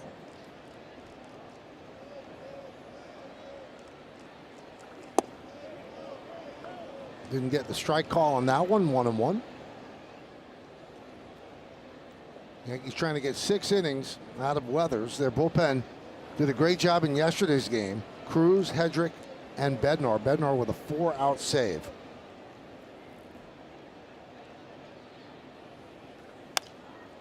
One and 2. Michael, we're running out of time for us to get a fly ball up in the booth, which I thought was definitely going to happen. Yeah, you predicted it. Yeah.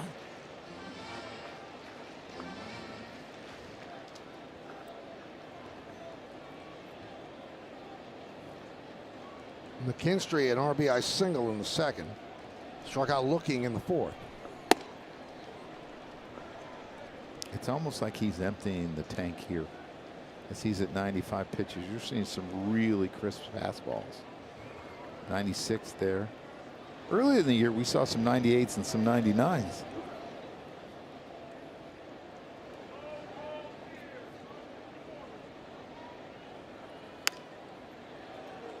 Foul ball. Hits the screen. So Anderson and now Waguespack.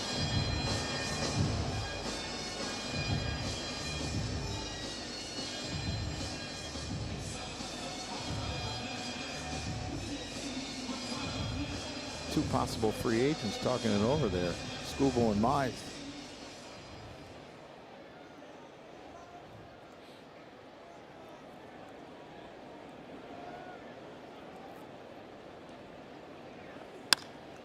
That one is punched out to left And Bellinger makes the play. 6 strong for Weathers. Yankees lead by 2.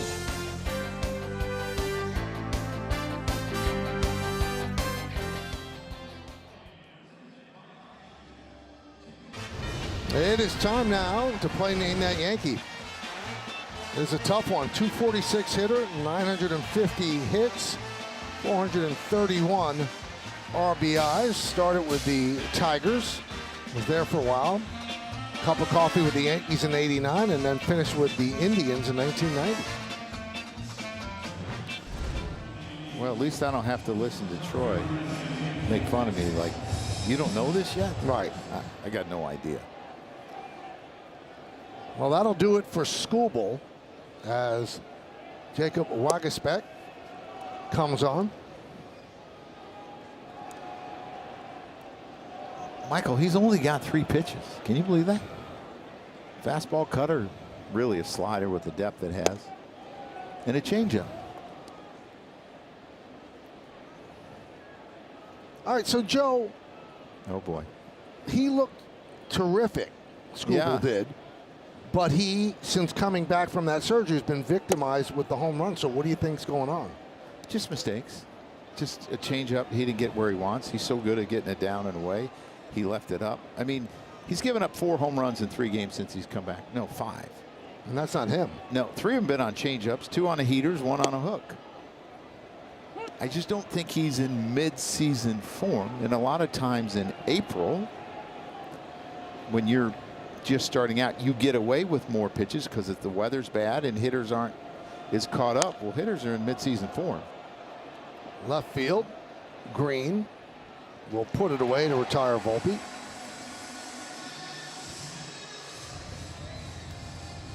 All eyes of baseball on every single start this guy's making, because if the Tigers put him on the market, people are going to line up. 85 pitches tonight, 6 innings. Didn't walk a batter, but he did give.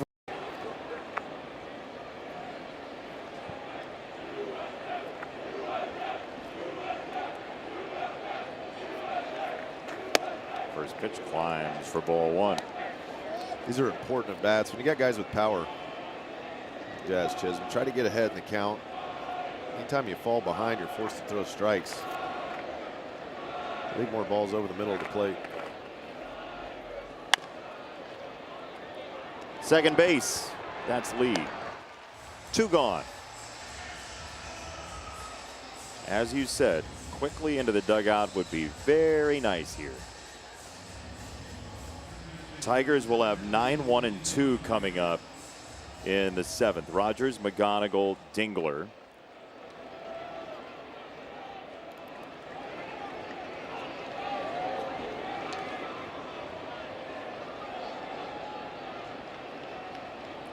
Caballero swings through a fastball. Ooh, that looked like it was painful to his side. As he stuck the landing on that swing, he torqued his body. It was an awkward dismount. Right away, you could see he kind of got stuck in that position. Poor guy's been getting beat up the last 2 games. He was fouling balls off of his left foot yesterday in a lot of pain. And now he's got a lower back issue. Not good. Looks like it locked up on him like a back spasm or something.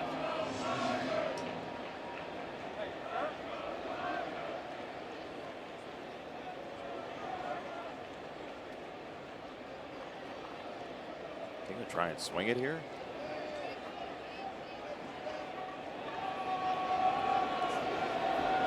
Man, I don't know about that. That doesn't look comfortable at all. Looks like he's trying to unlock his back. Yeah, as you said, like a little locked spasm, up. like a cramp in the back muscles, the lower lumbar. That's about L4, L5 right in there. That was a lumbar rumba.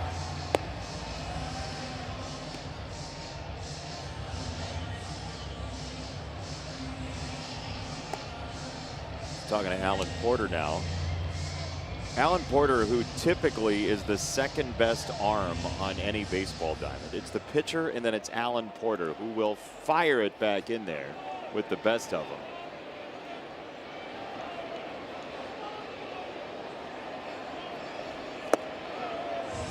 That doesn't look comfortable at all. No.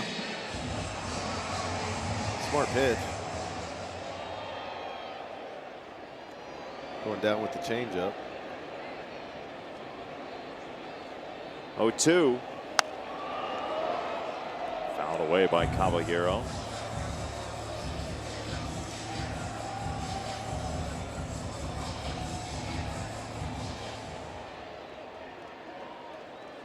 There was a threat of rain tonight, but it's been a lovely night for baseball.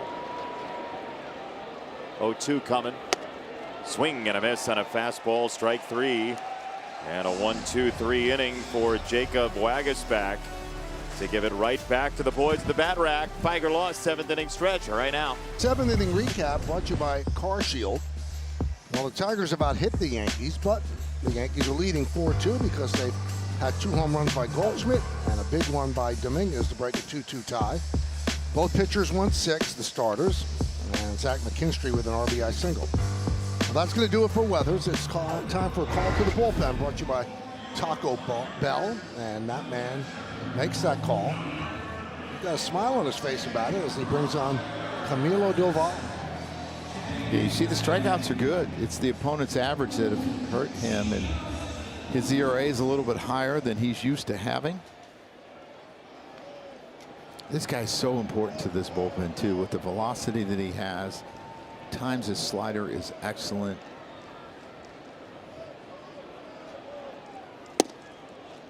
And a strike. Rogers, McGonigal, and Dingler.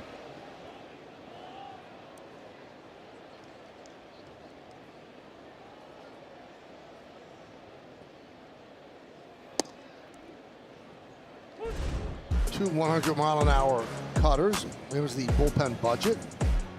You would think that everybody's available. Probably want to stay away from Blackburn. And maybe stay away from Hedrick. Because it would be 3 out of 4, multiple innings yesterday.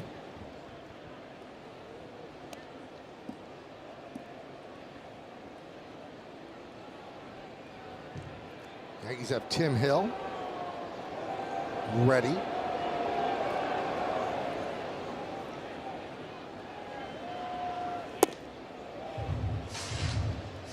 Two and 2. Yankees up 4-2. The starters right now, the pitcher of record. Weathers on the winning side and Skubal on the losing side. Still plenty of baseball to go.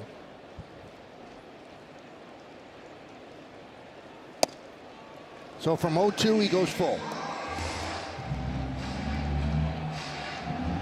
Yeah, and I think Hill needs to be ready for Vierling's spot, because I think they would pinch hit Kerry Carpenter there. Possibly James Outman. Way outside, all the way to the backstop. And Rogers starts off with a walk.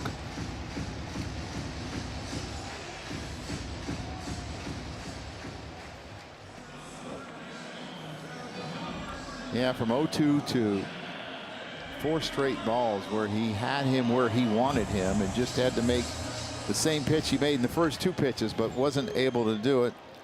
Now he's got the top of the order. Some pretty good fastball hitters here in McGonigal and Dingler. 5 straight out of the strike zone. McGonigal hit one off the wall in center for a double in the 5th inning. Michael, I was going to say, I actually like when he's, quicker to home, because I don't think his shoulders rock back as much.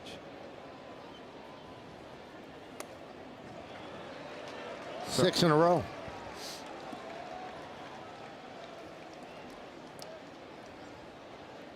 He baffles me, Joe. With his stuff, I mean, you shouldn't touch him.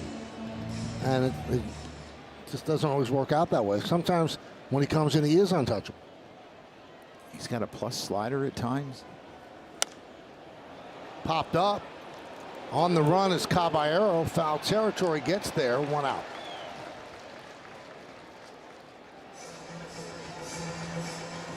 Some of the sink that he gets on his fastball is excellent.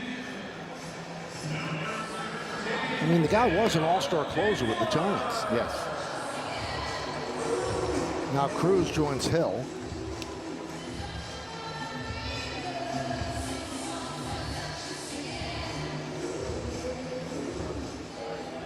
And here's Dylan Dingler. He has 18 home runs.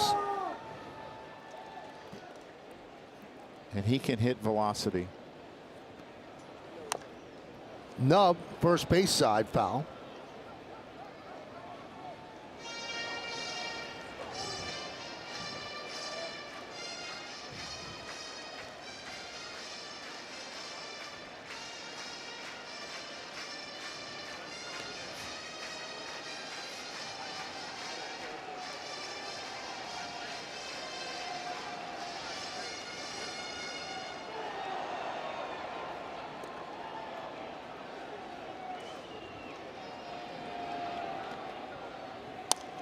Fouled away.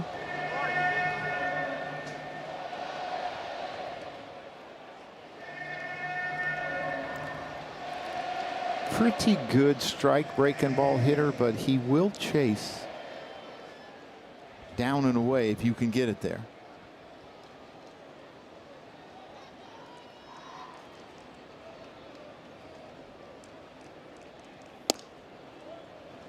One and two.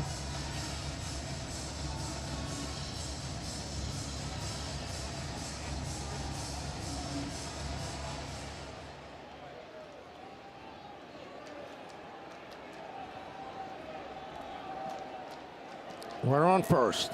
One out, 1-2 count. Rip foul. A little quick on that one, but boy, hit it hard. We saw Will Vest in the first game. He's heating up.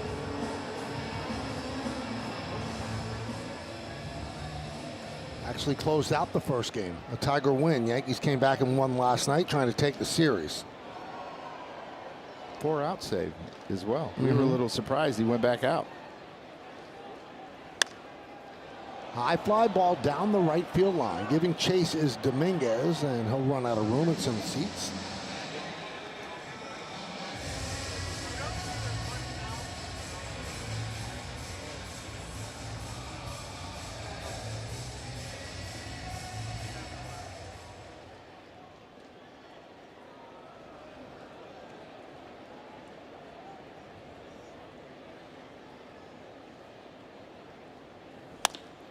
Ground ball, backhanded by Volpe. There's one. On to first, not in time.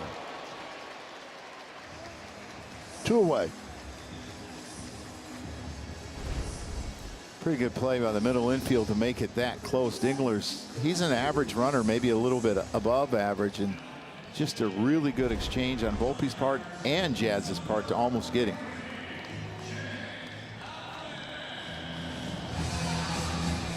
So they're going to send Outman up to pinch hit for Vierling.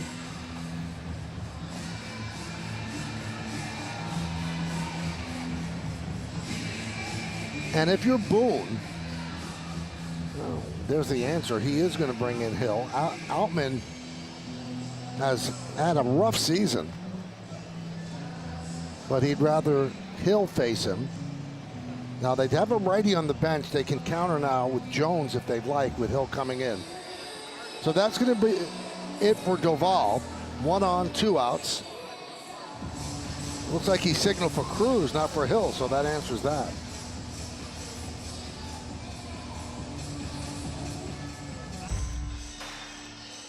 Stream live Yankee games on Yes with the Gotham Sports app. You can purchase the Gotham Sports app directly from the Amazon Channel Store or download the app at gothamsports.tv and stream for free with an eligible TV subscription. All right, Joe, you've got the managerial bona fides, and the wheels they be turning right now. They sent up Outman, then Boone gets Doval, calls on Cruz, and then Hinch counters by pinch hitting another lefty, Carpenter, against Cruz. So this is what I think happened. He sent up Outman because he thought it was going to be Hill, and Hill's such a ground ball pitcher, he didn't want to waste Carpenter's power. But once Hill didn't come in the game, he said, man, I'm going for it right here. Makes sense. Let's see how it plays out.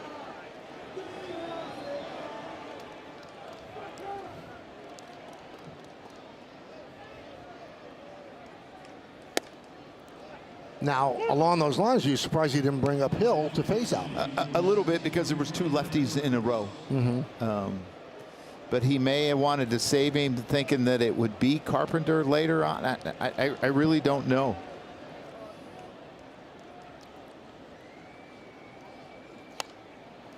Oh, 2.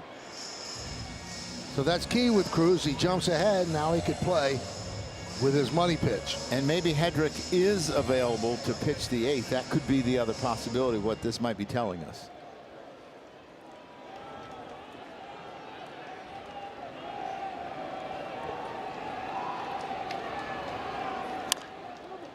Grounded foul.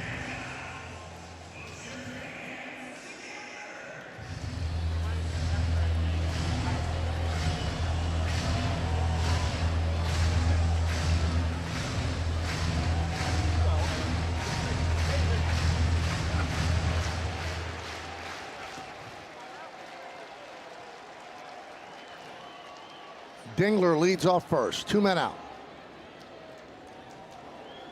Swing and a miss. He got him on the splitter. And Cruz comes on and does the job. No runs, no hits, and 1 man left. We go to the 8th. Yankees up by 2.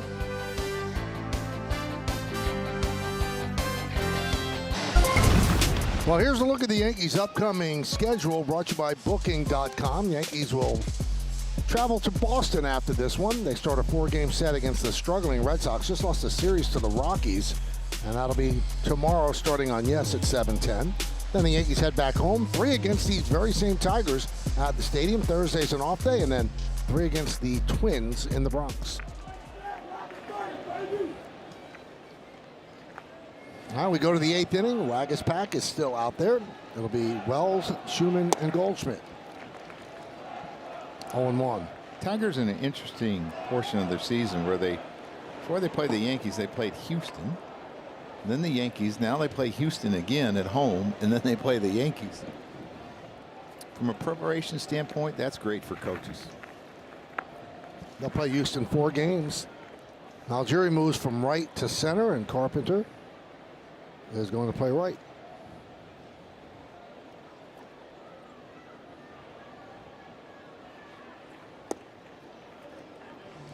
One and 1 on Wells. Wells 0 for 2. He's 1 for 7 since coming off the IL. Big hit though, that one. Yeah, very big.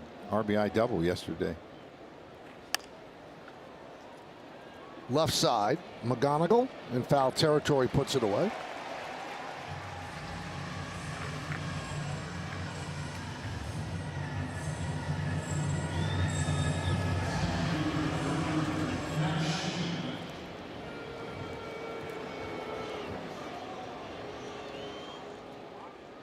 So here's Max Schumann.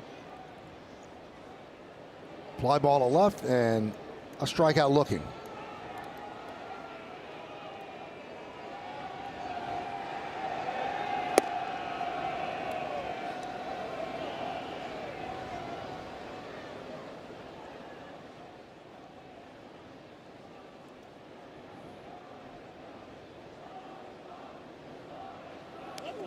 And that clips Max Schumann. He'll take first base. Sounded a little bit more than a clip. Smashed it. Oh, yeah, kind of a plunk. Ow. More than a clip.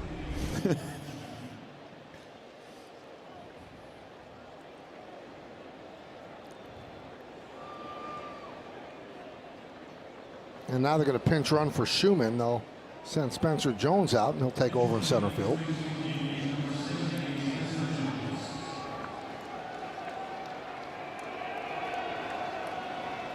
Let's see if they get him running. Here's Goldschmidt, 2 home runs and a strikeout. 13th and 14th home runs of the year, both solo shots. A strike.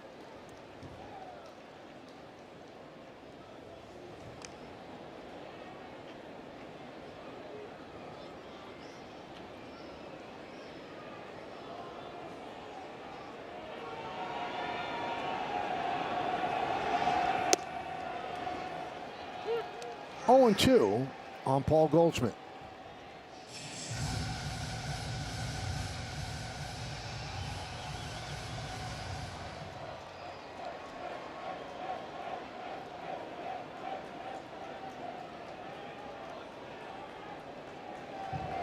Did you give signs from the dugout, or did you have another coach do it? No, I did it. You did it. Yeah. I didn't want there to be any mix-up in the translation.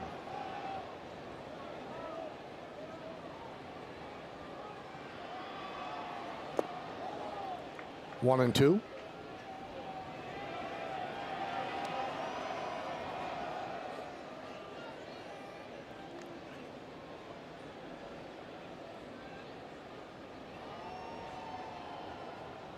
Eighth inning, Yankees up by 2.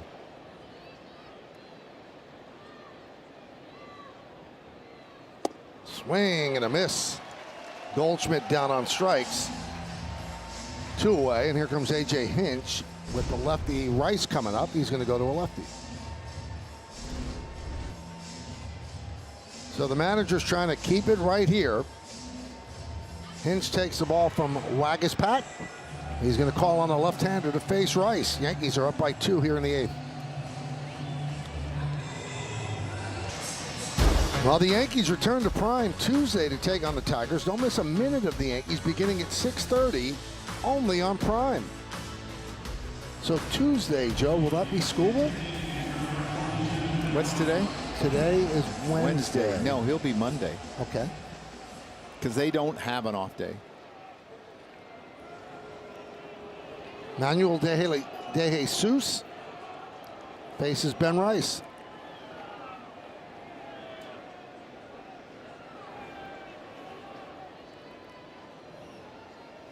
Rice picked up his first hit of the series, a single to right field in the 6th, and that set up Jason Dominguez to untie the game with one swing, a 2-run home run in the 6th inning. So mini 2-out rally.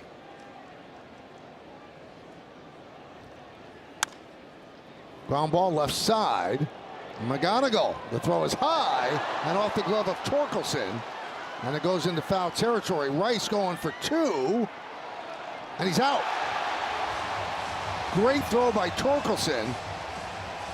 As Rice thought he had it easy. And not the case.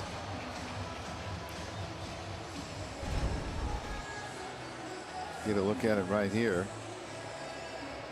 And the Yankees will not challenge. So Lee applied the tag. It was bang bang, but he was out.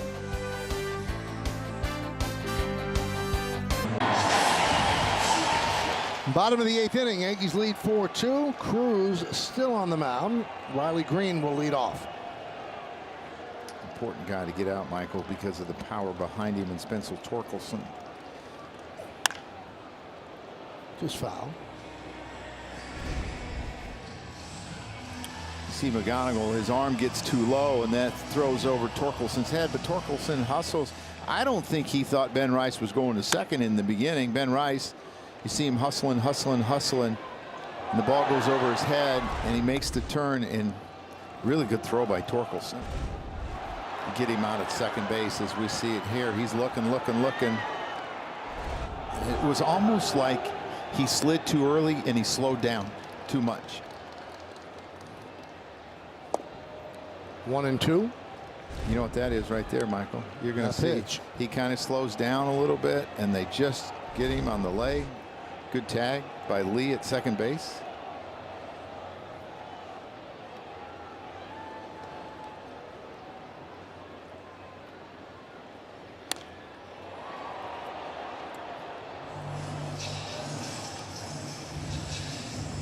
He's got such an uppercut. It's dangerous if you throw it for a strike, because it's kind of falling into his bat with his uppercut. So he has to be below the zone. Jones takes over in center, a pinch run. Ground ball and past a diving Jazz into right field. A leadoff single for Riley Green.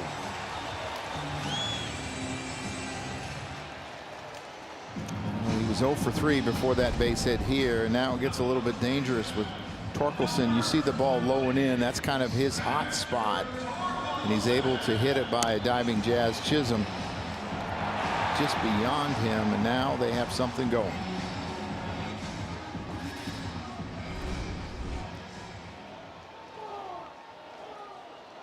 Torkelson is 1 for 2 with a walk, 2 runs scored.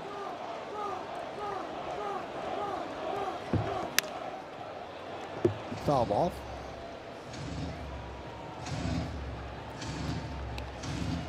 Torkelson 3 hits and 9 at-bats in the series.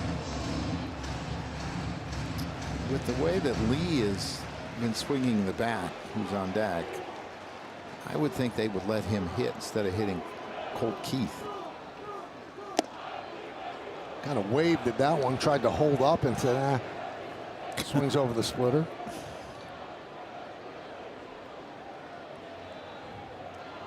Lee is on deck.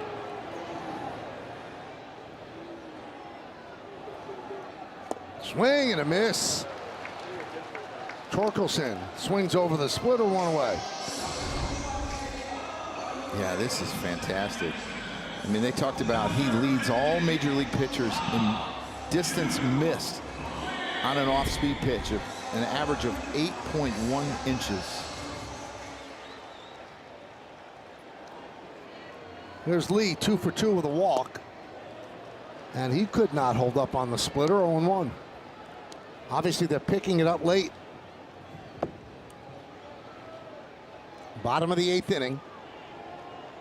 Yankees up by 2. One after the other, 0-2. It's not something you see every day in the minor leagues, Michael. I mean, I think you could argue it's the best split in the game.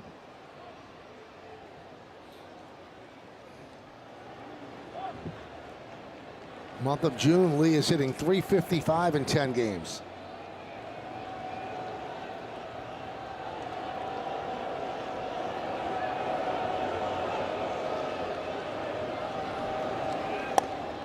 And he took that all the way to 1 second before he delivered, making the batter uncomfortable in the box.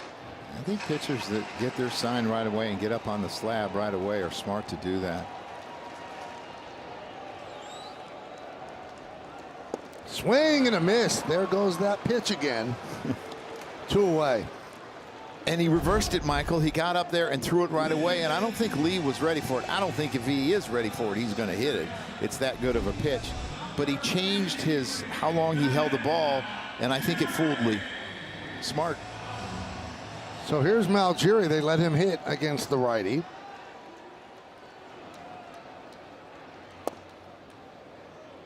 And the only lefty they have left on the bench is, in fact, Colt Keith. Remember, they sent out Outman, and then they pulled him back, and they sent up Carpenter, so they used 2 of their 3 lefties. 2-0 on the rookie Malgeri.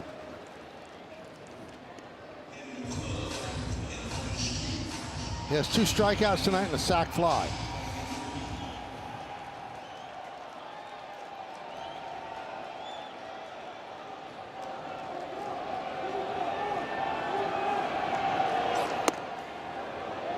Checks his swing. 3-0. He seems to have a pretty good idea what he's doing at the plate. I mean, I have not seen him chase a lot, and if he does, it's early in the count, and then he kind of digs in.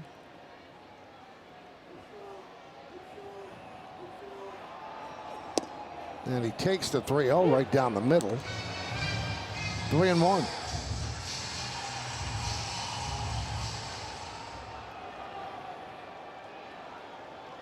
Green leads off first, held by Goldschmidt.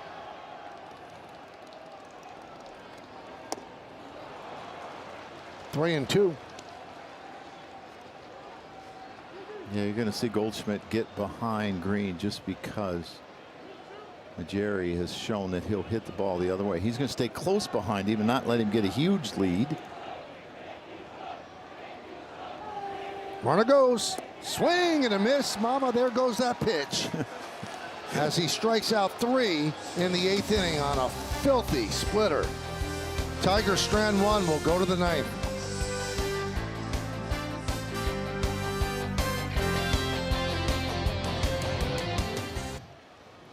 Another tight game here in Detroit. Yankees up by 2 as we go to the 9th inning. De Jesus still in there. They'll face Dominguez, Bellinger, and Volpe.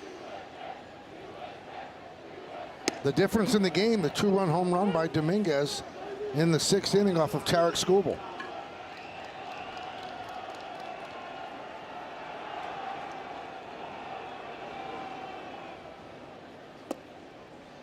He's had some pretty big home runs. You think about the one that he hit off of Gosman on a split. He gets Skubal on a changeups, hitting both of those guys' best pitch. It's pretty impressive. And if you're the Yankees, anything you can do to score a couple runs, maybe you don't have to use Bednar. They're at the bottom of their order, 8-9-1. Maybe use De Los Santos. 2-2.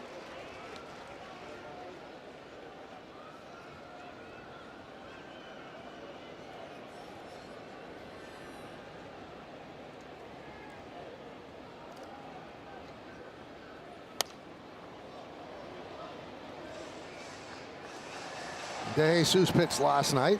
Worked a 1-2-3 9th inning.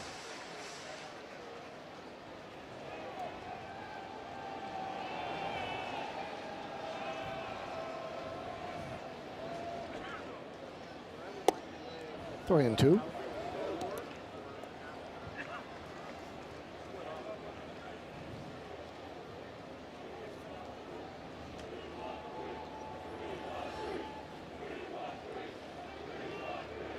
And the payoff.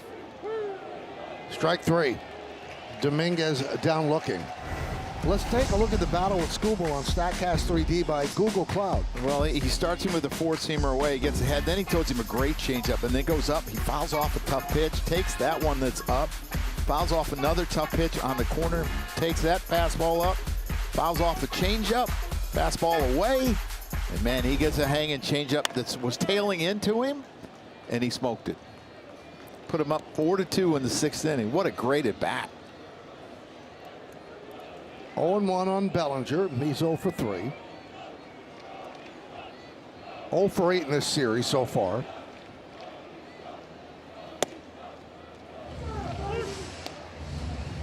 Bellinger's had a great first half, but it's heavily weighted toward the Bronx. 367 he hits in the Bronx, and coming into this game 191 on the road. 1-2.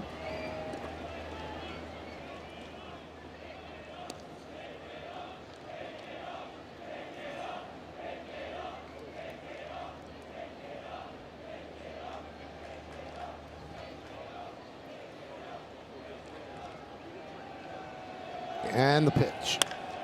Grounded, fair, inside first, and it kicks off the sidewall. Bellinger will round first, he'll go to second, and Carpenter will flip the ball in. So it's a double for Bellinger, just over the bag and past Torkelson. Just another good at bat from Cody Bellinger. Lefties don't bother him. He didn't get that breaking ball away, and he is all over it.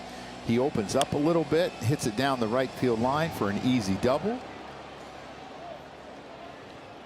It's important if you're De Jesus that you pay attention to Cody, because Cody will take third on you. Here's Volpe, who's 0 for 3 tonight.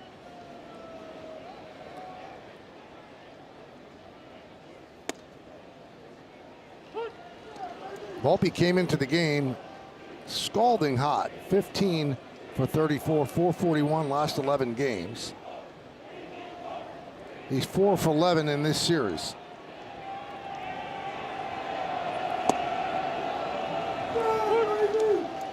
Oh, 0-2 on the Yankees shortstop, batting 5th in the order.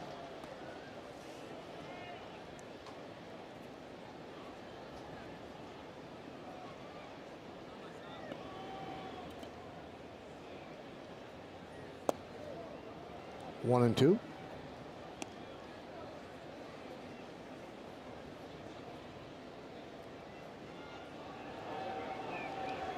Bellinger has 10 stolen bases. Swing and a miss. And Volpe down on strikes. This copyrighted telecast presented by authority of the New York Yankees. It may not be reproduced or retransmitted in any form, and the accounts and descriptions of this game may not be disseminated without the express written consent of the New York Yankees. There's Jazz Chisholm. Last night he had that big home run. Today, 0 for 3. Big runner out there at second base. And a strike.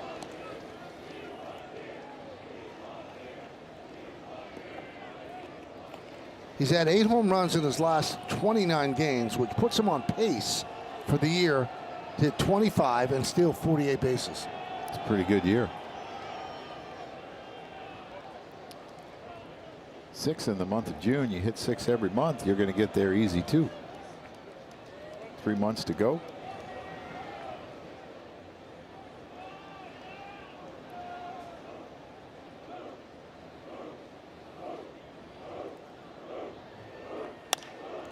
Fly ball left field. Backing up is Riley Green. He has room, and he'll put it away for the final out.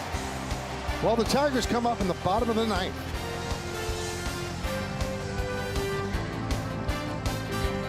Time to answer. Name that Yankee. Here are the clues again. I'm going to guess this one, Joe. Go ahead. Tom Brookins, maybe? Sounds good to me. There you go. Not a bad player. We go to the vault. Oh, in the old Tiger Stadium. Took advantage. A ballpark made for home runs and was with the Yankees for a year. Nice mustache. And there, the old Comiskey. Is that Jerry off of Jerry Royce?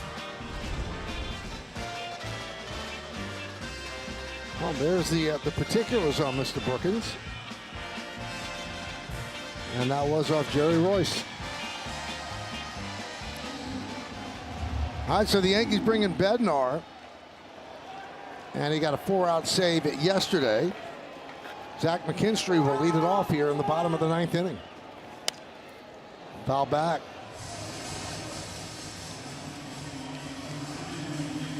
And he got McKinstry to fly out to left field last night.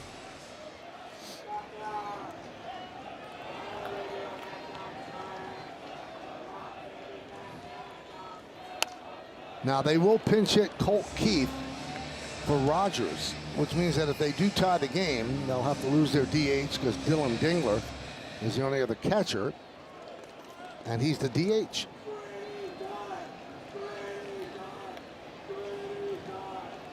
The 0-2. Strike 3, and that's going to be challenged by McKinstry. That is challenging the strike call. Final challenge for the Tigers. Let's see if he gets it right. No, he does not. McKinstry down on All strikes. confirmed. Detroit has 0 challenges remaining. That becomes important in the ninth inning, not to have any challenges left. This is just a perfect splitter. Just an outstanding pitch. Got him to fly out to left yesterday. Gets the strikeout today. Colt Keith grounded out to Jazz yesterday.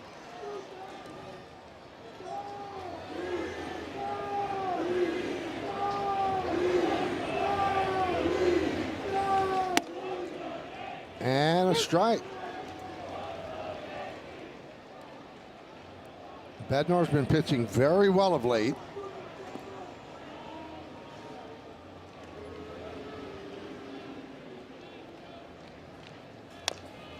And quickly 0-2. Yeah, I think his splitter has been so much better the last month. Good velocity. Has not used his curveball as much, but has picked his spots.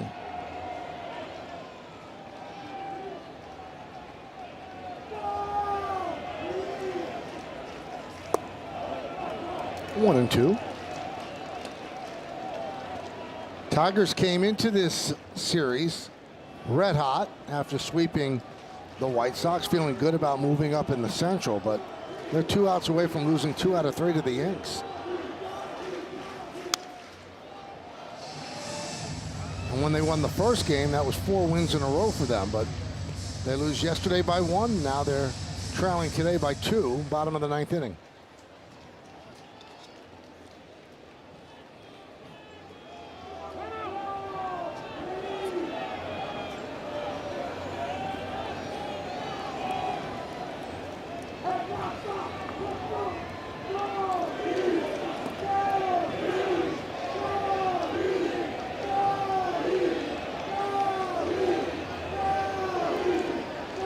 And the 1-2.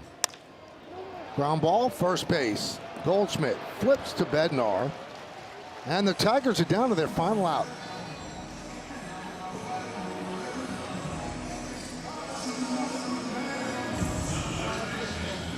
Oh, you're going to have a battle here, because he's not going to chase much, and he's going to foul pitches off, and he's going to make you work.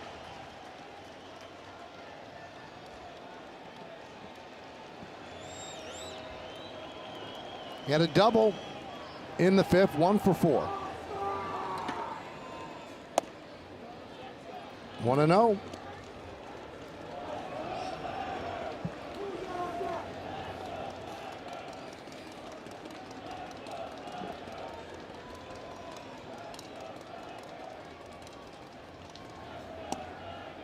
Drops a strike in there with the curveball. 1-1. Yeah, I've noticed lately he's been using his curveball more when he's behind in the count, opposed to using it the first pitch. And the Tigers are alive as the 21-year-old lines a 2-out single, and that'll take it to Dylan Dingler. Yeah, this is a split, and it's not a bad pitch. It's just he's very good at recognizing pitches. He never overswings. He uses his legs extremely well to get on plane with the baseball and hits this little liner over Jazz's head. Now you're facing their most dangerous hitter.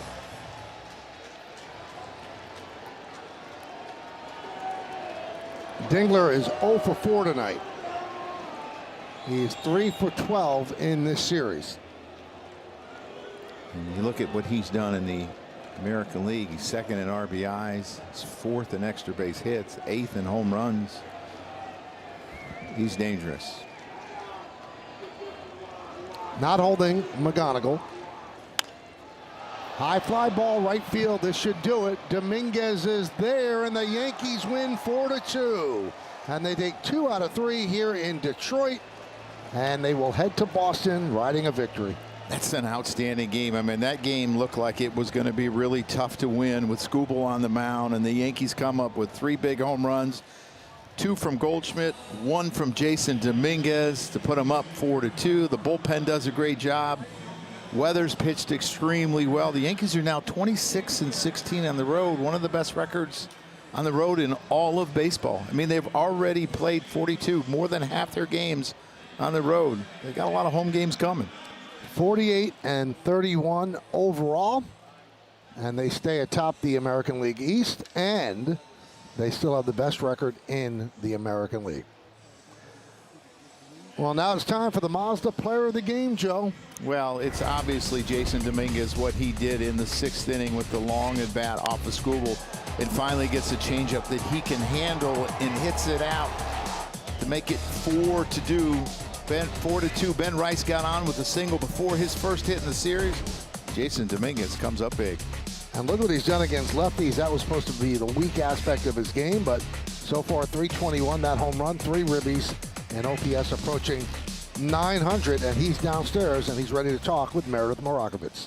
Well, thank you, Michael. When you look at Tarek Skubal on the mound, you knew this one was going to be tough. He had your number the first 2 at-bats, but you made him pay in that 6th inning. What adjustments did you make in that at-bat that allowed you to have success there, Jason?